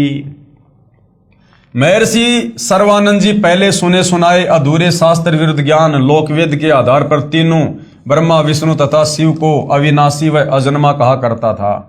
पुराणों को पढ़ता भी था, फिर भी अज्ञानी ही था, क्योंकि ब्रह्म यानी काल पवित्र गीता जी में कहता है कि मैं सर्व प्राणियों जो मेरे 21 ब्रह्मांडों में मेरे अधीन हैं उनकी बुद्धि हूं, जब चाहूं ज्ञान प्रदान कर दूं तथा जब चाहूं अज्ञान भर दूं। उस समय पूर्ण परमात्मा के कहने के बाद काल ब्रह्म का दबाव हट गया, यानी परमात्मा जी ने सर्वानंद को सद्बुद्धि दी, तब जाकर सर्वानंद के वो अध्याय, वो बातें, वो सब कुछ समझ में आई कि हाँ, ब्रह्मा विष्णु महेश तो जन्मवान हैं, ये अविनाशी नहीं है, इनकी माँ दुर्गा है, इनका पिता काल ब्रह्म है, ये तो दुर्गा और काल के पति पत्नी वाले संयोग से उत्पन्न हुए हैं, जैसे आप और हमारे को हमारे माता पिता ने उत्पन्न किया। तब सर्वानंद के बात समझ में आई, लेकिन अहंकारवश कि कहीं मेरी बेइज्जती ना हो जाए, इस कारण से उसने सच्चाई को फिर भी स्वीकार नहीं किया। उस समय पूर्ण परमात्मा के कहने के बाद काल ब्रह्म का दबाव हट गया तथा सर्वानंद जी को स्पष्ट ज्ञान हुआ। वास्तव में ऐसा ही लिखा है, परंतु मान हानि के भय से कि कहीं मेरी बेइज्जती ना हो जाए, कहा मैंने सब पढ़ लिया, ऐसा कहीं नहीं लिखा है। कबीर देव यानी कबीर परमेश्वर से कहा, तू झूठा है, तू क्या जाने शास्त्रों के विषय में, हम प्रतिदिन पढ़ते हैं। फिर क्या था, सर्वानंद जी ने धारा प्रवाही संस्कृत बोलना प्रारंभ कर दिया। 20 मिनट तक कंठस्थ की हुई कोई और ही वेदवाणी बोलता रहा, पुराण नहीं सुनाया। सभी उपस्थित भोले भाले श्रोतागण जो उस संस्कृत को समझ भी नहीं रहे थे, प्रभावित होकर सर्वानंद महर्षि जी के समर्थन में वाह वाह महाज्ञानी कहने लगे। भावार्थ है कि परमेश्वर कबीर यानी कबीर देव जी को पराजित कर दिया तथा महर्षि सर्वानंद जी को विजय घोषित कर दिया। परम पूज्य कबीर परमेश्वर कबीर देव जी ने कहा कि सर्वानंद जी, आपने पवित्र गीता जी की कसम खाई थी, वो भी भूल गए क्या? जब आप सामने लिखी शास्त्रों की सच्चाई को भी नहीं मानते हो तो मैं हारा तुम जीते। अब मूर्खों के साथ में भगवान क्या बहस करे। आप और हमें भी परमात्मा शिक्षा दे रहे हैं कि जब किसी ने तुम्हारी बात मानी नहीं तो उसके आगे हाथ जोड़ के आगे निकल लो। मूर्खों के साथ में ज्यादा बहस नहीं करनी चाहिए। भाई जिसकी जितनी बुद्धि उतना ही समाए, उसका बुरा मत मानियो, बेचारा अधिक कहां से लाए। अब गुरुदेव क्या समझा रहे हैं। एक जमींदार का बेटा 7वीं कक्षा में पढ़ता था। उसने कुछ अंग्रेजी भाषा को जान लिया था। एक दिन दोनों पिता पुत्र खेतों में बैलगाड़ी लेकर जा रहे थे। सामने से एक अंग्रेज आ रहा था। उसने बैलगाड़ी वालों से अंग्रेजी भाषा में रास्ता जानना चाहा। पिता ने अपने बेटे से कहा, बेटा ये अंग्रेज अपने आप को ज्यादा ही शिक्षित सिद्ध करना चाहता है। आप भी तो अंग्रेजी भाषा जानते हो, निकाल दे इसकी मरोड़, सुना दे अंग्रेजी बोलकर। किसान के लड़के ने अंग्रेजी भाषा में बीमारी की छुट्टी के लिए प्रार्थना पत्र पूरी सुना दी। अंग्रेज उस नादान बच्चे की नादानी पर कि पूछ रहा हूं रास्ता और सुना रहा है बीमारी की छुट्टी की प्रार्थना पत्र। अपनी कार लेकर माथे में हाथ मारकर चल पड़ा कि किन मूर्खों से पाला पड़ गया। किसान ने अपने विजेता पुत्र की कमर थपथपाई तथा कहा, वाह पुत्र, मेरा तो जीवन सफल कर दिया। आज तूने अंग्रेज को अंग्रेजी भाषा में पराजित कर दिया। तब पुत्र ने कहा, पिताजी माई बेस्ट फ्रेंड यानी मेरा खास दोस्त वाली जो एप्लीकेशन थी ना वो भी मेरे को याद है। अगर वो सुना देता तो अंग्रेज कार छोड़कर भाग जाता। इसी प्रकार कबीर देव जी पूछ कुछ रहे हैं और सर्वानंद जी उत्तर कुछ दे रहे हैं। ये शास्त्रार्थ ने घर गाल रखे हैं। ऐसे थे हमारे शास्त्री, इस प्रकार से करते थे ये लोग ज्ञान चर्चा शास्त्रार्थ, जिस कारण से इन शास्त्रों की यथार्थ सच्चाई भगत समाज के बीच में नहीं पहुंच पाई। परम पूज्य कबीर परमेश्वर कबीर देव ने कहा कि सर्वानंद जी आप जीते, मैं हारा। महर्षि सर्वानंद जी ने कहा, लिख कर दे दो, मैं कच्चा काम नहीं करता। परमात्मा कबीर यानी कबीर देव जी ने कहा कि ये कृपया भी आप ही कर दो, लिख लो जो लिखना है, मैं तो अंगूठा लगा दूंगा। महर्षि सर्वानंद जी ने लिख लिया कि शास्त्रार्थ में सर्वानंद विजयी हुआ तथा कबीर साहिब पराजित हुआ तथा कबीर परमेश्वर से अंगूठा लगवा लिया। अपनी माता जी के पास जाकर सर्वानंद जी ने कहा कि माता जी लो आपके गुरुदेव को पराजित करने का प्रमाण। भगतमती शारदा जी ने कहा, पुत्र पढ़कर सुनाओ। जब सर्वानंद जी ने पढ़ा उसमें लिखा था कि शास्त्रार्थ में सर्वानंद पराजित हुआ तथा कबीर परमेश्वर कबीर देव विजयी हुआ। उल्टा हो गया मामला।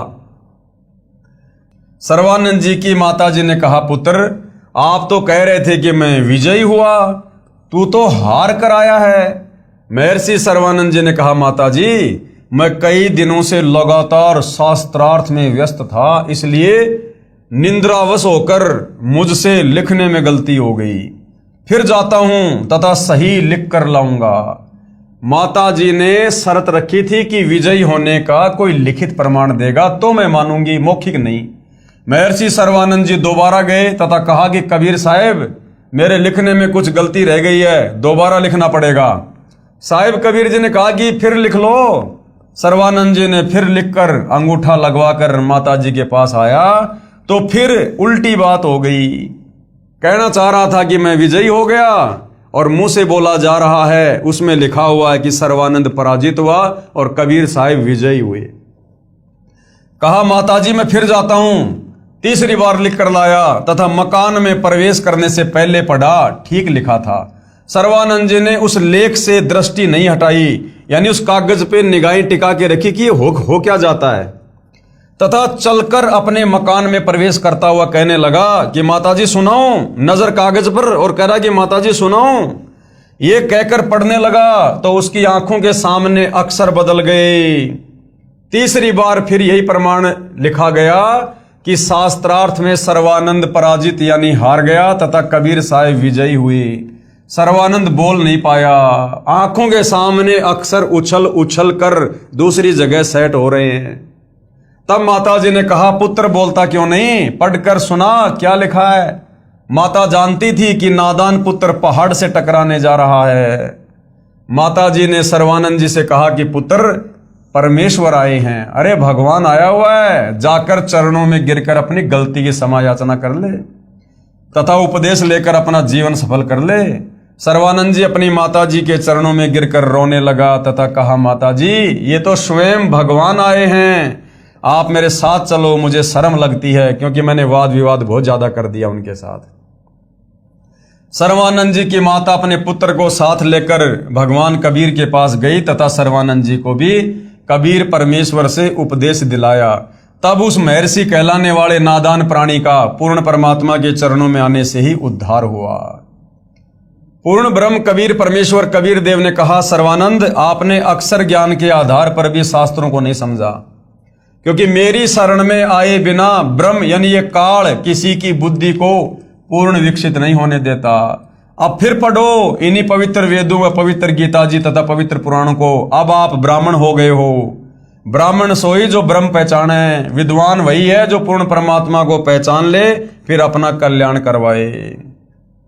अब क्या कह रहे हैं गुरुदेव, आज से 550 वर्ष पहले यही पवित्र वेदों, पवित्र गीता जी व पवित्र पुराणों में लिखा ज्ञान कबीर परमात्मा यानी कबीर देव जी ने अपनी साधारण वाणी में, कबीर वाणी में दिया था, जो उस समय से तथा आज तक के महर्षियों ने व्याकरण त्रुटि युक्त भाषा कहकर पढ़ना भी आवश्यक नहीं समझा, तथा कहा कि कबीर तो अज्ञानी है, इसे अक्षर ज्ञान तो है ही नहीं, ये क्या जाने संस्कृत भाषा में लिखे शास्त्रों में छुपे गूढ़ रहस्यों को।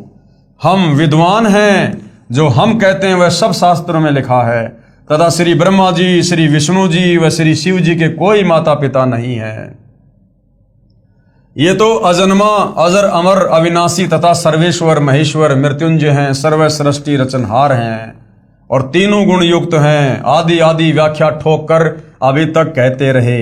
आज वे ही पवित्र शास्त्र अपने पास हैं जिनमें तीनों प्रभु श्री ब्रह्मा जी रजगुण, श्री विष्णु जी सतगुण और श्री शिव जी तमगुण के माता पिता का स्पष्ट विवरण है कि दुर्गा इनकी माता है और पिता ये काल ब्रह्म है।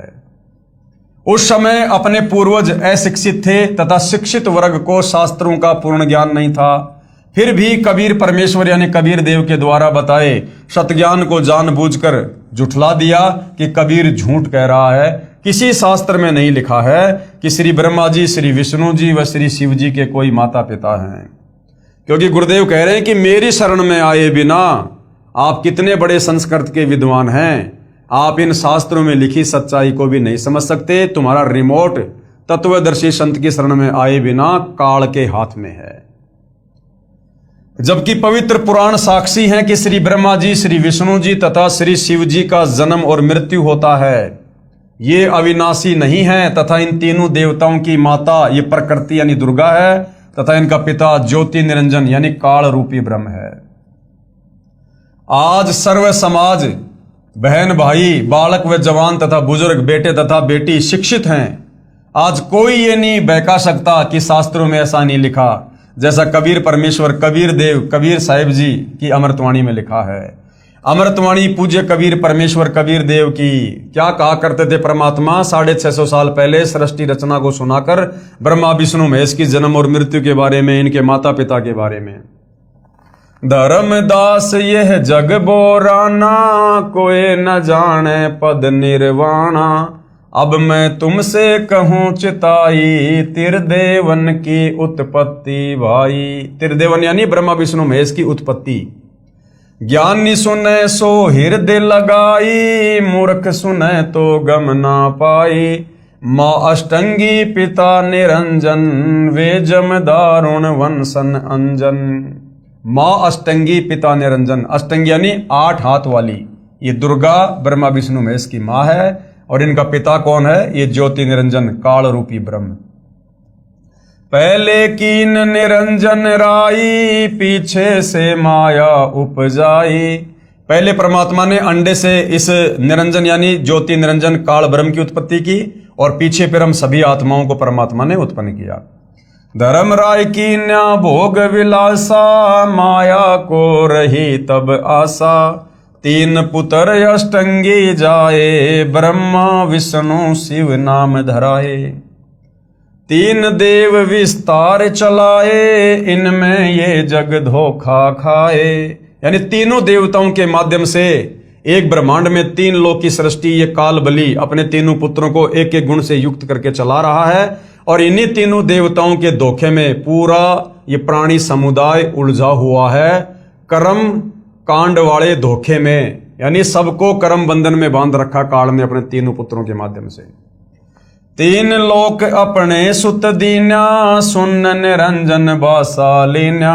अपने तीनों पुत्रों को 3 लोक दे दिए, तीनों लोकों में एक एक डिपार्टमेंट का अधिकारी बना दिया। रजगुण ब्रह्मा को, और शतगुण का विष्णु को, तमगुण का शंकर को, और फिर ये निरंजन काल स्वयं अपने 21वें ब्रह्मांड में जाकर बैठ गया। अलख निरंजन सुन ठिकाना, ब्रह्मा विष्णु शिव भेद न जाना। इन ब्रह्मा विष्णु महेश को भी अपने पिता इस ज्योति निरंजन इस ब्रह्म के विषय में नहीं पता, ये कहां रहता है, क्या करता है।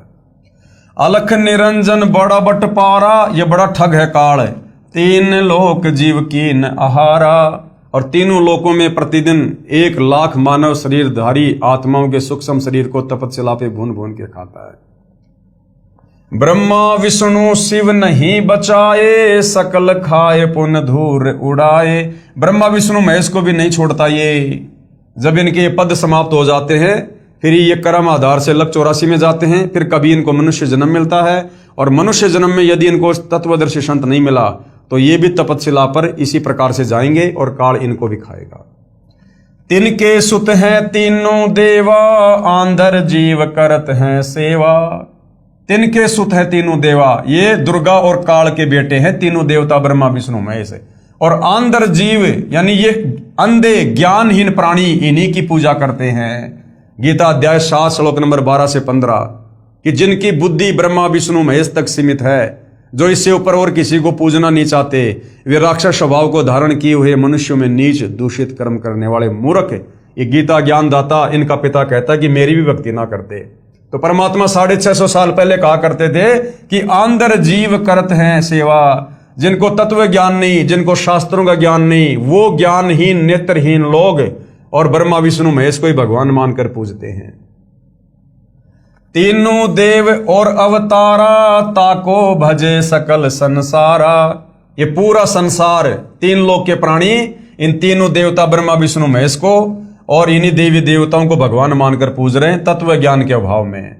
तीनों गुण का ये विस्तारा, धर्मदास मैं कहूं पुकारा। तीनों गुणों की भक्ति में भूल पड़ो संसार।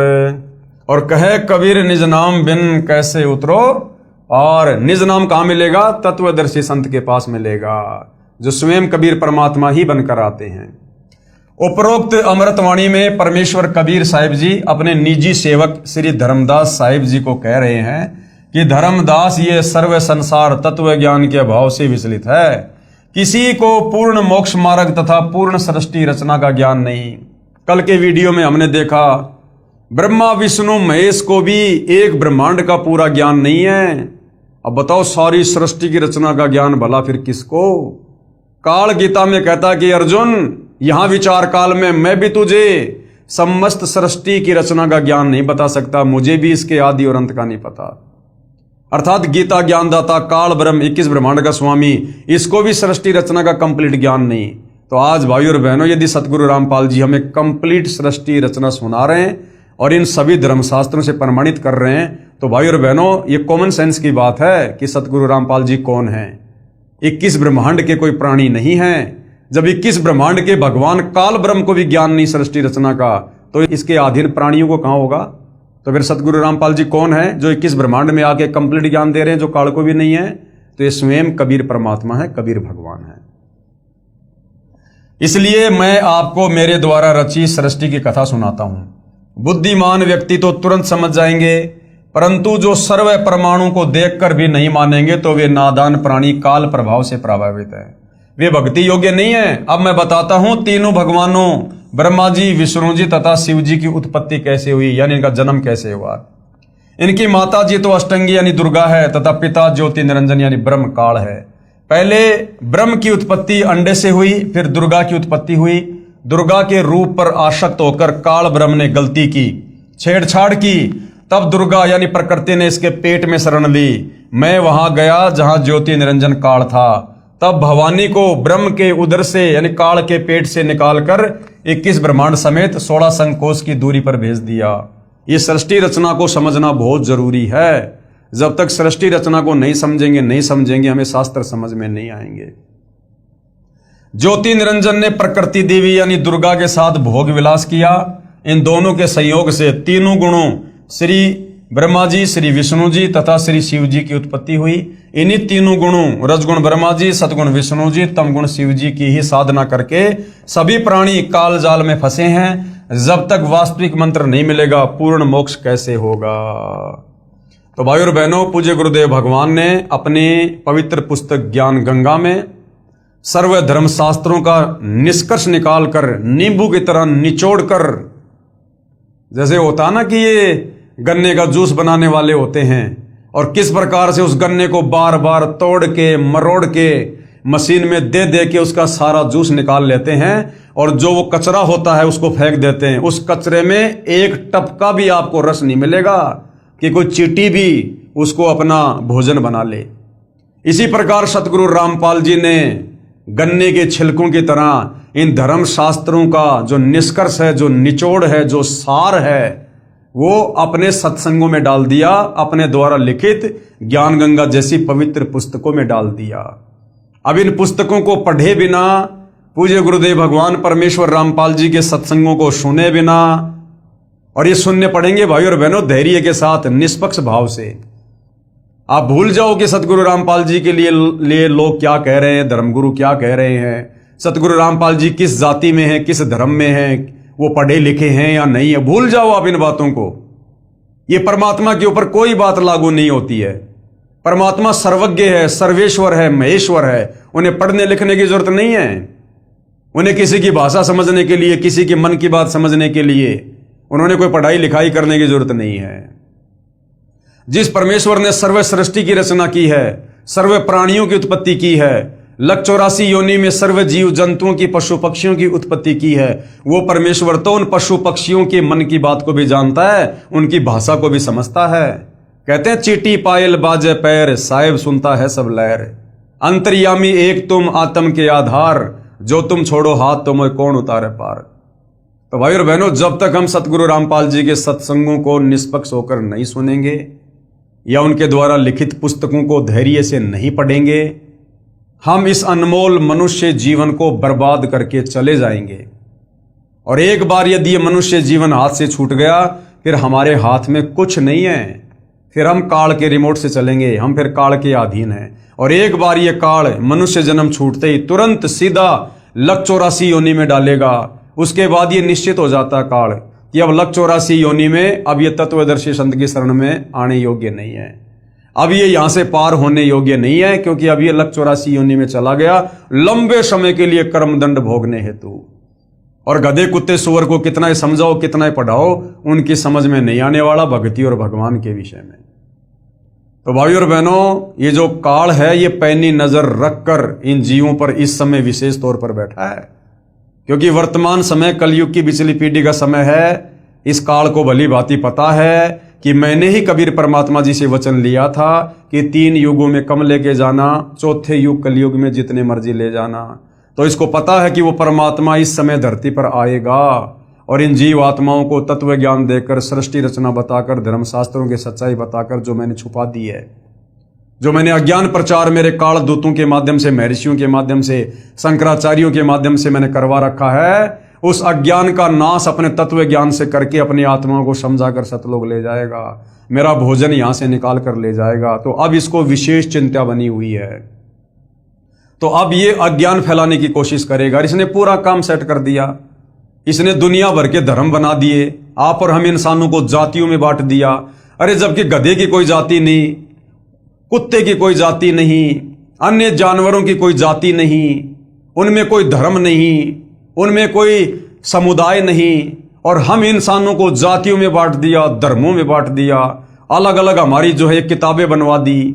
हम अपने अपने धर्म को, अपने अपने शास्त्रों को सर्वश्रेष्ठ मानकर आपस में लड़ रहे हैं, झगड़ रहे हैं, मर रहे हैं, हम कट रहे हैं। क्यों? ये काल का षड्यंत्र है। क्योंकि इस समय धरती पर परमात्मा ने तत्वदर्शी संत के रूप में आना था, आ चुके हैं। और काल चाहता था कि मैं इनको आपस में इस प्रकार बांट दूं धर्म और जातियों में, शास्त्रों में, कि ये आपस में अपने आप को ही सर्वश्रेष्ठ बताकर लड़ते रहे, झगड़ते रहे और तत्वदर्शी संत की शरण में आकर अपनी आत्मा का कल्याण ना करवा सके। तो भाइयों और बहनों, इस षड्यंत्र का भी तभी पता चलेगा जब हम जगत गुरु तत्वदर्शी सतगुरु रामपाल जी के सत्संगों को सुनेंगे। और ऐसा निर्मल ज्ञान भाइयों और बहनों, ये किसी इंसान के बस की बात है क्या?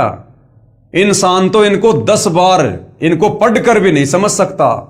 10 बार पढ़ेगा तब कहीं जाकर ये अध्यात्म ज्ञान समझ में आने लगेगा धीरे धीरे कि हाँ, सतगुरु रामपाल जी ने किस प्रकार से सर्व धर्म शास्त्रों की यथार्थ व्याख्या करके उनका निष्कर्ष निकाल के अपने प्रवचनों में डाल रखा, अपने सत्संगों में डाल रखा है। और फिर उनकी शरण में आने के बाद जब ये आशीर्वाद देंगे, हमारा ज्ञान योग खोलेंगे, तब ये काल हमारी बुद्धि से हटेगा, तब हमें उनके ये प्रवचन, उनकी पुस्तकें असल में समझ में आएंगी। तो भाइयों और बहनों, ये 4 दिन का जीवन है। मत भूलो कि हम पहले गधे, कुत्ते, सुअर, कीट, पतंग, मक्खी, मच्छर, गंदी नाली के कीड़े अनंत करोड़ अरबों बार रह चुके हैं। और एक मनुष्य जीवन 184 योनियां भोगने के बाद मिलता है परमात्मा के आशीर्वाद से। और ये केवल परमात्मा प्राप्ति के लिए मिलता है, दूसरा इसका विशेष कोई प्रयोजन नहीं होता। बाकी तो बेटा बेटी जो भी हैं, खाना पीना, काम धंधा, व्यापार, काम, बिजनेस, ये तो अपने संस्कारवश मिलता है। लेकिन ये भक्ति परमात्मा विशेष रजा करके देता है। भक्ति कोई संस्कार से नहीं मिलती है, भक्ति तो परमात्मा स्वयं अपने आशीर्वाद से अपनी रजा करके देता है। तो ये रजा आज परमात्मा ने पूरे विश्व के मानव समाज पर छप्पड़ फाड़ कर रखी है। जिस भगवान को ढूंढते ढूंढते सतयुग, त्रेता और द्वापर बीत गया, लोग भगवान की छाया के दर्शन नहीं कर पाए, आज वो भगवान साक्षात धरती पर संत रामपाल जी के रूप में प्रकट हैं। अब बहुत सारे भाई बहन बिदक जाते हैं कि संत रामपाल जी को भगवान क्यों कह रहे हो? संत रामपाल जी तो एक इंसान है, इंसान कभी भगवान थोड़ी हो सकता है। अरे भाई, थोड़ा ठंडे दिमाग से सोचो। आदरणीय आदि शंकराचार्य जी, जिनको पूरा हिंदू समाज मानता है, आदि शंकराचार्य जी का एक श्लोक है, गुरुर ब्रह्मा गुरुर विष्णु गुरु देवो महेश्वर है। क्या कह रहे हैं शंकराचार्य जी? कि गुरुर ब्रह्मा, यानी गुरु जो है, गुरु के अंदर ब्रह्मा जी वाले गुण भी हैं। यानी जो लाभ हमें श्री ब्रह्मा जी की भक्ति से मिलेगा वो गुरु की भक्ति में है। जो लाभ हमें विष्णु की भक्ति से मिलेगा वो लाभ भी एकमात्र गुरु की पूजा करने से मिल जाएगा। और गुरुर देवो महेश्वर है, यानी जो लाभ हमें शंकर जी की भक्ति से मिलना चाहिए वो लाभ हमें एकमात्र सतगुरु की शरण में आकर उनकी भक्ति करने से मिल जाएगा। यदि आपने सच्चा गुरु बना लिया, तत्वदर्शी संत है, तो ब्रह्मा विष्णु महेश की आपने कोई अलग से भक्ति यानी इनकी पूजा करने की जरूरत नहीं है। इनकी पूजाओं का लाभ, इनकी भक्ति का लाभ अकेले जगत गुरु तत्वदर्शी संत की शरण में आने से मिल जाएगा। तो गुरुर ब्रह्मा गुरुर विष्णु गुरुर देव महेश्वर है। और फिर क्या कह रहे हैं शंकराचार्य जी? आगे शंकराचार्य जी कह रहे हैं कि गुरुर साक्षात पार ब्रह्म। गुरु ही साक्षात क्या है? पार ब्रह्म। अब पार ब्रह्म कौन है? कबीर। पार ब्रह्म कौन है? कबीर देव, कबीर जी। गुरुर साक्षात पार ब्रह्म। एक होता ब्रह्म, ब्रह्म यानी एक काल क्षर पुरुष। एक होता है कि पर ब्रह्म यानी अक्षर पुरुष, जिसके साथ संग ब्रह्मांड है। और एक है पार ब्रह्म, जिसको पूर्ण ब्रह्म भी कहते हैं, जो सबसे ऊपर है। उत्तम पुरुष तु अन्य परमात्मा इति उदारते, गीता अध्याय 15 श्लोक नंबर 17 के अनुसार।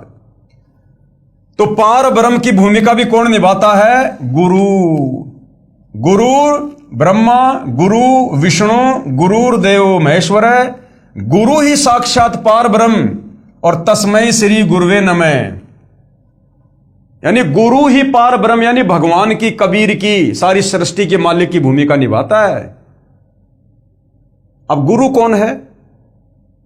गुरु की भूमिका कौन करता है? अब गुरु की भूमिका कौन करेगा? इंसान। कौन?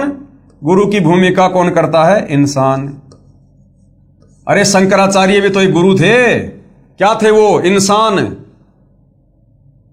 ये दुनिया भर में जितने भी गुरु हैं ये कौन है? इंसान।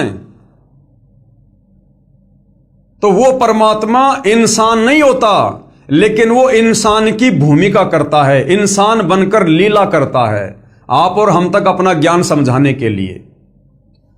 तो गुरु ही ब्रह्मा, गुरु ही विष्णु, गुरु ही देवो महेश्वर है, और गुरु ही साक्षात पार ब्रह्म यानी परमात्मा की भूमिका करता है। और तस्मै श्री गुरुवे नमः।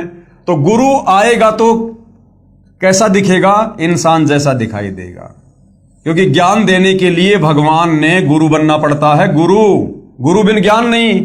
और गुरु कैसा होता है? कोई जानवर जैसा थोड़ी होता है। गुरु इंसान की तरह होता है। इंसानों को समझाने के लिए भगवान इंसान ही तो बनकर आएगा। इसलिए भाई और बहनों, आप भी सही कह रहे हो कि कोई इंसान भगवान नहीं हो सकता। बिल्कुल सही बात है। इंसान भगवान नहीं होता। इंसान कभी भगवान नहीं हो सकता, लेकिन भगवान इंसान बनकर आप और हमें, हमारे बीच में आकर हमें यह ज्ञान समझाता है। क्योंकि हम इंसान तो इंसानों की भाषा समझेंगे ना। भगवान तो हाथी बन के आ जाएगा, क्या हम समझ जाएंगे उनकी आवाज को? इसलिए इंसान भगवान नहीं हो सकता। सत्य कह रहे हो आप। जो लोग कहते हैं कि सतगुरु रामपाल जी तो इंसान हैं, इंसान भगवान कैसे हो सकता है? बिल्कुल इंसान भगवान नहीं हो सकता। जीव जीव होता है, पी पी होता है। लेकिन भगवान अगर इंसान बनकर आ जाए तो उनको कौन रोक दे भाई? भगवान तो जो मर्जी रूप धारण कर ले, वो तो सर्वशक्तिमान है, सर्व सिद्धियों का स्वामी है। तो आज सतगुरु रामपाल जी इंसान नहीं है, ये इंसान बनकर आप और हमें समझाने की लीला कर रहे हैं। तो भाई और बहनों, समझो, विचार करो। हमारे धर्मशास्त्रों की जो व्याख्या, जो यथार्थ ज्ञान, जो निष्कर्ष अपने तत्व ज्ञान आधार से सतगुरु रामपाल जी ने निकालकर परमात्मा चाहने वाली आत्माओं के समक्ष कर दिया है, खुलासा कर दिया है, सार्वजनिक हो चुका है। क्या सतयुग से लेकर त्रेता, द्वापर और कलयुग बीत गया 5000 साल, क्या सतगुरु रामपाल जी से पहले यह ज्ञान इस प्रकार से किसी ने बताया, समझाया? गीता जी में कौन से वो 3 मंत्र हैं? अध्याय 17 श्लोक 23, ओम तत् सत इति निर्देशे ब्रह्मणे त्रिविध समर्थय। क्या आज तक हमारे किसी भी आचार्य, शंकराचार्य, धर्मगुरु ने, क्या ब्रह्मा विष्णु महेश तक ने, क्या आज तक हमारे को इन 3 मंत्रों के भेद के विषय में बताया कि इनके पीछे कौन से मंत्र छुपे हुए हैं? क्या इन 4 वेदों से, गीता जी से किसी ने आज तक कबीर परमेश्वर का नाम निकालकर बताया? क्या किसी ने ये यथार्थ सृष्टि रचना समझाई? और जो जो उनके शरण में आ गए, आज लाखों के गुरुदेव ने उम्र बढ़ा रखी है, असाध्य रोगों को परमेश्वर ने ठीक किया है, उनको भक्ति के योग्य बनाया है। डॉक्टर भी हैरान कि ये मिरेकल हो गया, चमत्कार हो गया। तो भाई और बहनों, परमात्मा स्वयं सतगुरु रामपाल जी के रूप में धरती पर प्रकट हैं। और भाई, जब तक आपने कभी जिंदगी में आम खाए नहीं, और यदि आम के कोई गुण गाएगा तो आपकी समझ में आएंगे नहीं, उसके लिए आम खाना पड़ेगा। तो सतगुरु रामपाल जी की शरण में आना पड़ेगा, उनके सत्संग सुनिए, पुस्तकें पढ़िए, तब आपको पता चलेगा कि वास्तव में परमात्मा कौन होता है, परमात्मा में क्या गुण होते हैं। और फिर देखिए किस प्रकार से परमेश्वर आपको हर प्रकार से चौतरफा आपको लाभ देंगे। परमात्मा आपके काम धंधे में भी, आपकी खेती बाड़ी में भी, आपके बिजनेस में भी, और भक्ति मार्ग में तो दिन दोगुना रात चौगुना आप जी प्रफुल्लित होते जाओगे। तभी तो हमें विश्वास होगा, तभी तो दृढ़ता आएगी कि वास्तव में ये काम तो भगवान के हैं। इस प्रकार से तो भगवान ही कर सकता है, इंसान अपने बलबूते पर नहीं कर सकता। तो भाई और बहनों, ज्ञान देने में, समाधान करने में सतगुरु रामपाल जी परमेश्वर जी ने कोई कमी किसी भी प्रकार की नहीं छोड़ी है। अब यदि मोक्ष नहीं हो पाया, हम नहीं करवा पाए, तो इसमें आप और हमारी स्वयं की गलती होगी भाई। और उसके लिए फिर परमात्मा हमें कभी माफ नहीं करेगा, कभी माफ नहीं करेगा फिर। तो भाई और बहनों, हम तो केवल आप जी से हाथ जोड़कर विनती कर सकते हैं, प्रार्थना कर सकते हैं, इस सु अवसर को मत चूको। परमात्मा नर रूप में, यानी नारायण स्वयं नर रूप में धरती पर प्रकट हैं। पहचान लो, पुस्तकें पढ़ लो, सत्संग सुन लो, अन्यथा ये 4 दिन का जीवन है, ये झूठा ठाट बाट है, काल ने उलझा रखा है। कल को ये मटकी फूट जाएगी, शरीर छूट जाएगा, गधा कुत्ता बना के छोड़ देगा। रोटी के टुकड़े के लिए सुबह सुबह 50 घरों में घूमोगे, कोई जूत देगा, कोई लठ मारेगा, फिर खेत में जाके लैट्रिन गोबर खा के पेट भरना पड़ेगा। ये हाल हो जाएगी फिर। और ये हाल हमारा अनंत बार हो चुका है। आज फिर दयालु परमात्मा ने मौका दिया मनुष्य जन्म देकर, क्योंकि मनुष्य शरीर में ही हम समझ सकते हैं, आत्मचिंतन कर सकते हैं, सलाह ले सकते हैं, सलाह दे सकते हैं, विचार विमर्श कर सकते हैं, भक्ति कर सकते हैं, शास्त्रों को समझ सकते हैं। ये विशेष बुद्धि अन्य योनियों में नहीं है। इस मनुष्य योनि को छोड़कर, क्योंकि ये मनुष्य योनि केवल परमात्मा प्राप्ति के लिए परमात्मा देता है। मानव जन्म दुर्लभ है, ये मिले ना बारंबार, जैसे पेड़ से पत्ता टूट जाए वापस नहीं लगता डार। और मानव जन्म पाए के जो नहीं रटे हरि नाम, जिसने भक्ति नहीं करी, बताओ फिर जैसे कुआं जल बिना फिर बनवाया क्या काम। तो भाई और बहनों, सोचो समझो विचार करो, बहुत भयंकर शुभ अवसर है। अगर चूक गए तो फिर दंड भी बहुत भयंकर है, बहुत भयंकर। तो खाली विनती कर सकते, प्रार्थना कर सकते हैं। आज परमपिता परमेश्वर जी के आशीर्वाद से इस पवित्र ज्ञान गंगा पुस्तक के ऊपर वीडियो बनाने की श्रृंखला समाप्त हो रही है। इसके बाद कुछ भगत आत्माओं के इंटरव्यू हैं जो उन्होंने सतगुरु रामपाल जी से उपदेश प्राप्त करने के बाद भक्तों के साथ में शेयर किए हैं कि हम किस प्रकार से दुखी थे, परेशान थे, शरीर से, परिवार से, तीन ताप के कष्टों से, अपने भाग्य से, कर्मदंड से। और जैसे सतगुरु रामपाल जी की शरण में आए, आज परमेश्वर जी के आशीर्वाद से वो 16 आने स्वस्थ हैं और तन मन से परमेश्वर की भक्ति में लगे हुए हैं। तो भाई और बहनों, परमात्मा किसी का रिश्तेदार नहीं है, ये समदृष्टि है। जो इनकी मर्यादाओं में रहकर, इनके वचन में रहकर इनकी भक्ति करेगा, उन सबको परमेश्वर इसी प्रकार से स्वस्थ करते हैं और माला माल करते हैं। तो भाई और बहनों, जो प्रारब्ध के कष्ट हैं, तीन ताप के जो कष्ट हैं, उनको कोई डॉक्टर नहीं काट सकता, कोई साइंटिस्ट नहीं काट सकता, कोई जंत्र मंत्र करने वाला समाप्त नहीं कर सकता। उनको तो कबीर परमात्मा स्वयं ही धरती पर संत रूप में प्रकट होकर अपने विशेष आशीर्वाद से, भक्ति देकर अपने आशीर्वाद से काटते हैं, दूसरा कोई तरीका नहीं। और आने वाला समय दुनिया के पाप कर्म उजागर होने का समय है, भयंकर कष्टों का दौर है। अभी हम युग परिवर्तन के दौर में हैं। 2028 युग परिवर्तन का निश्चित समय है और युग परिवर्तन प्रकृति का अटल सिद्धांत है।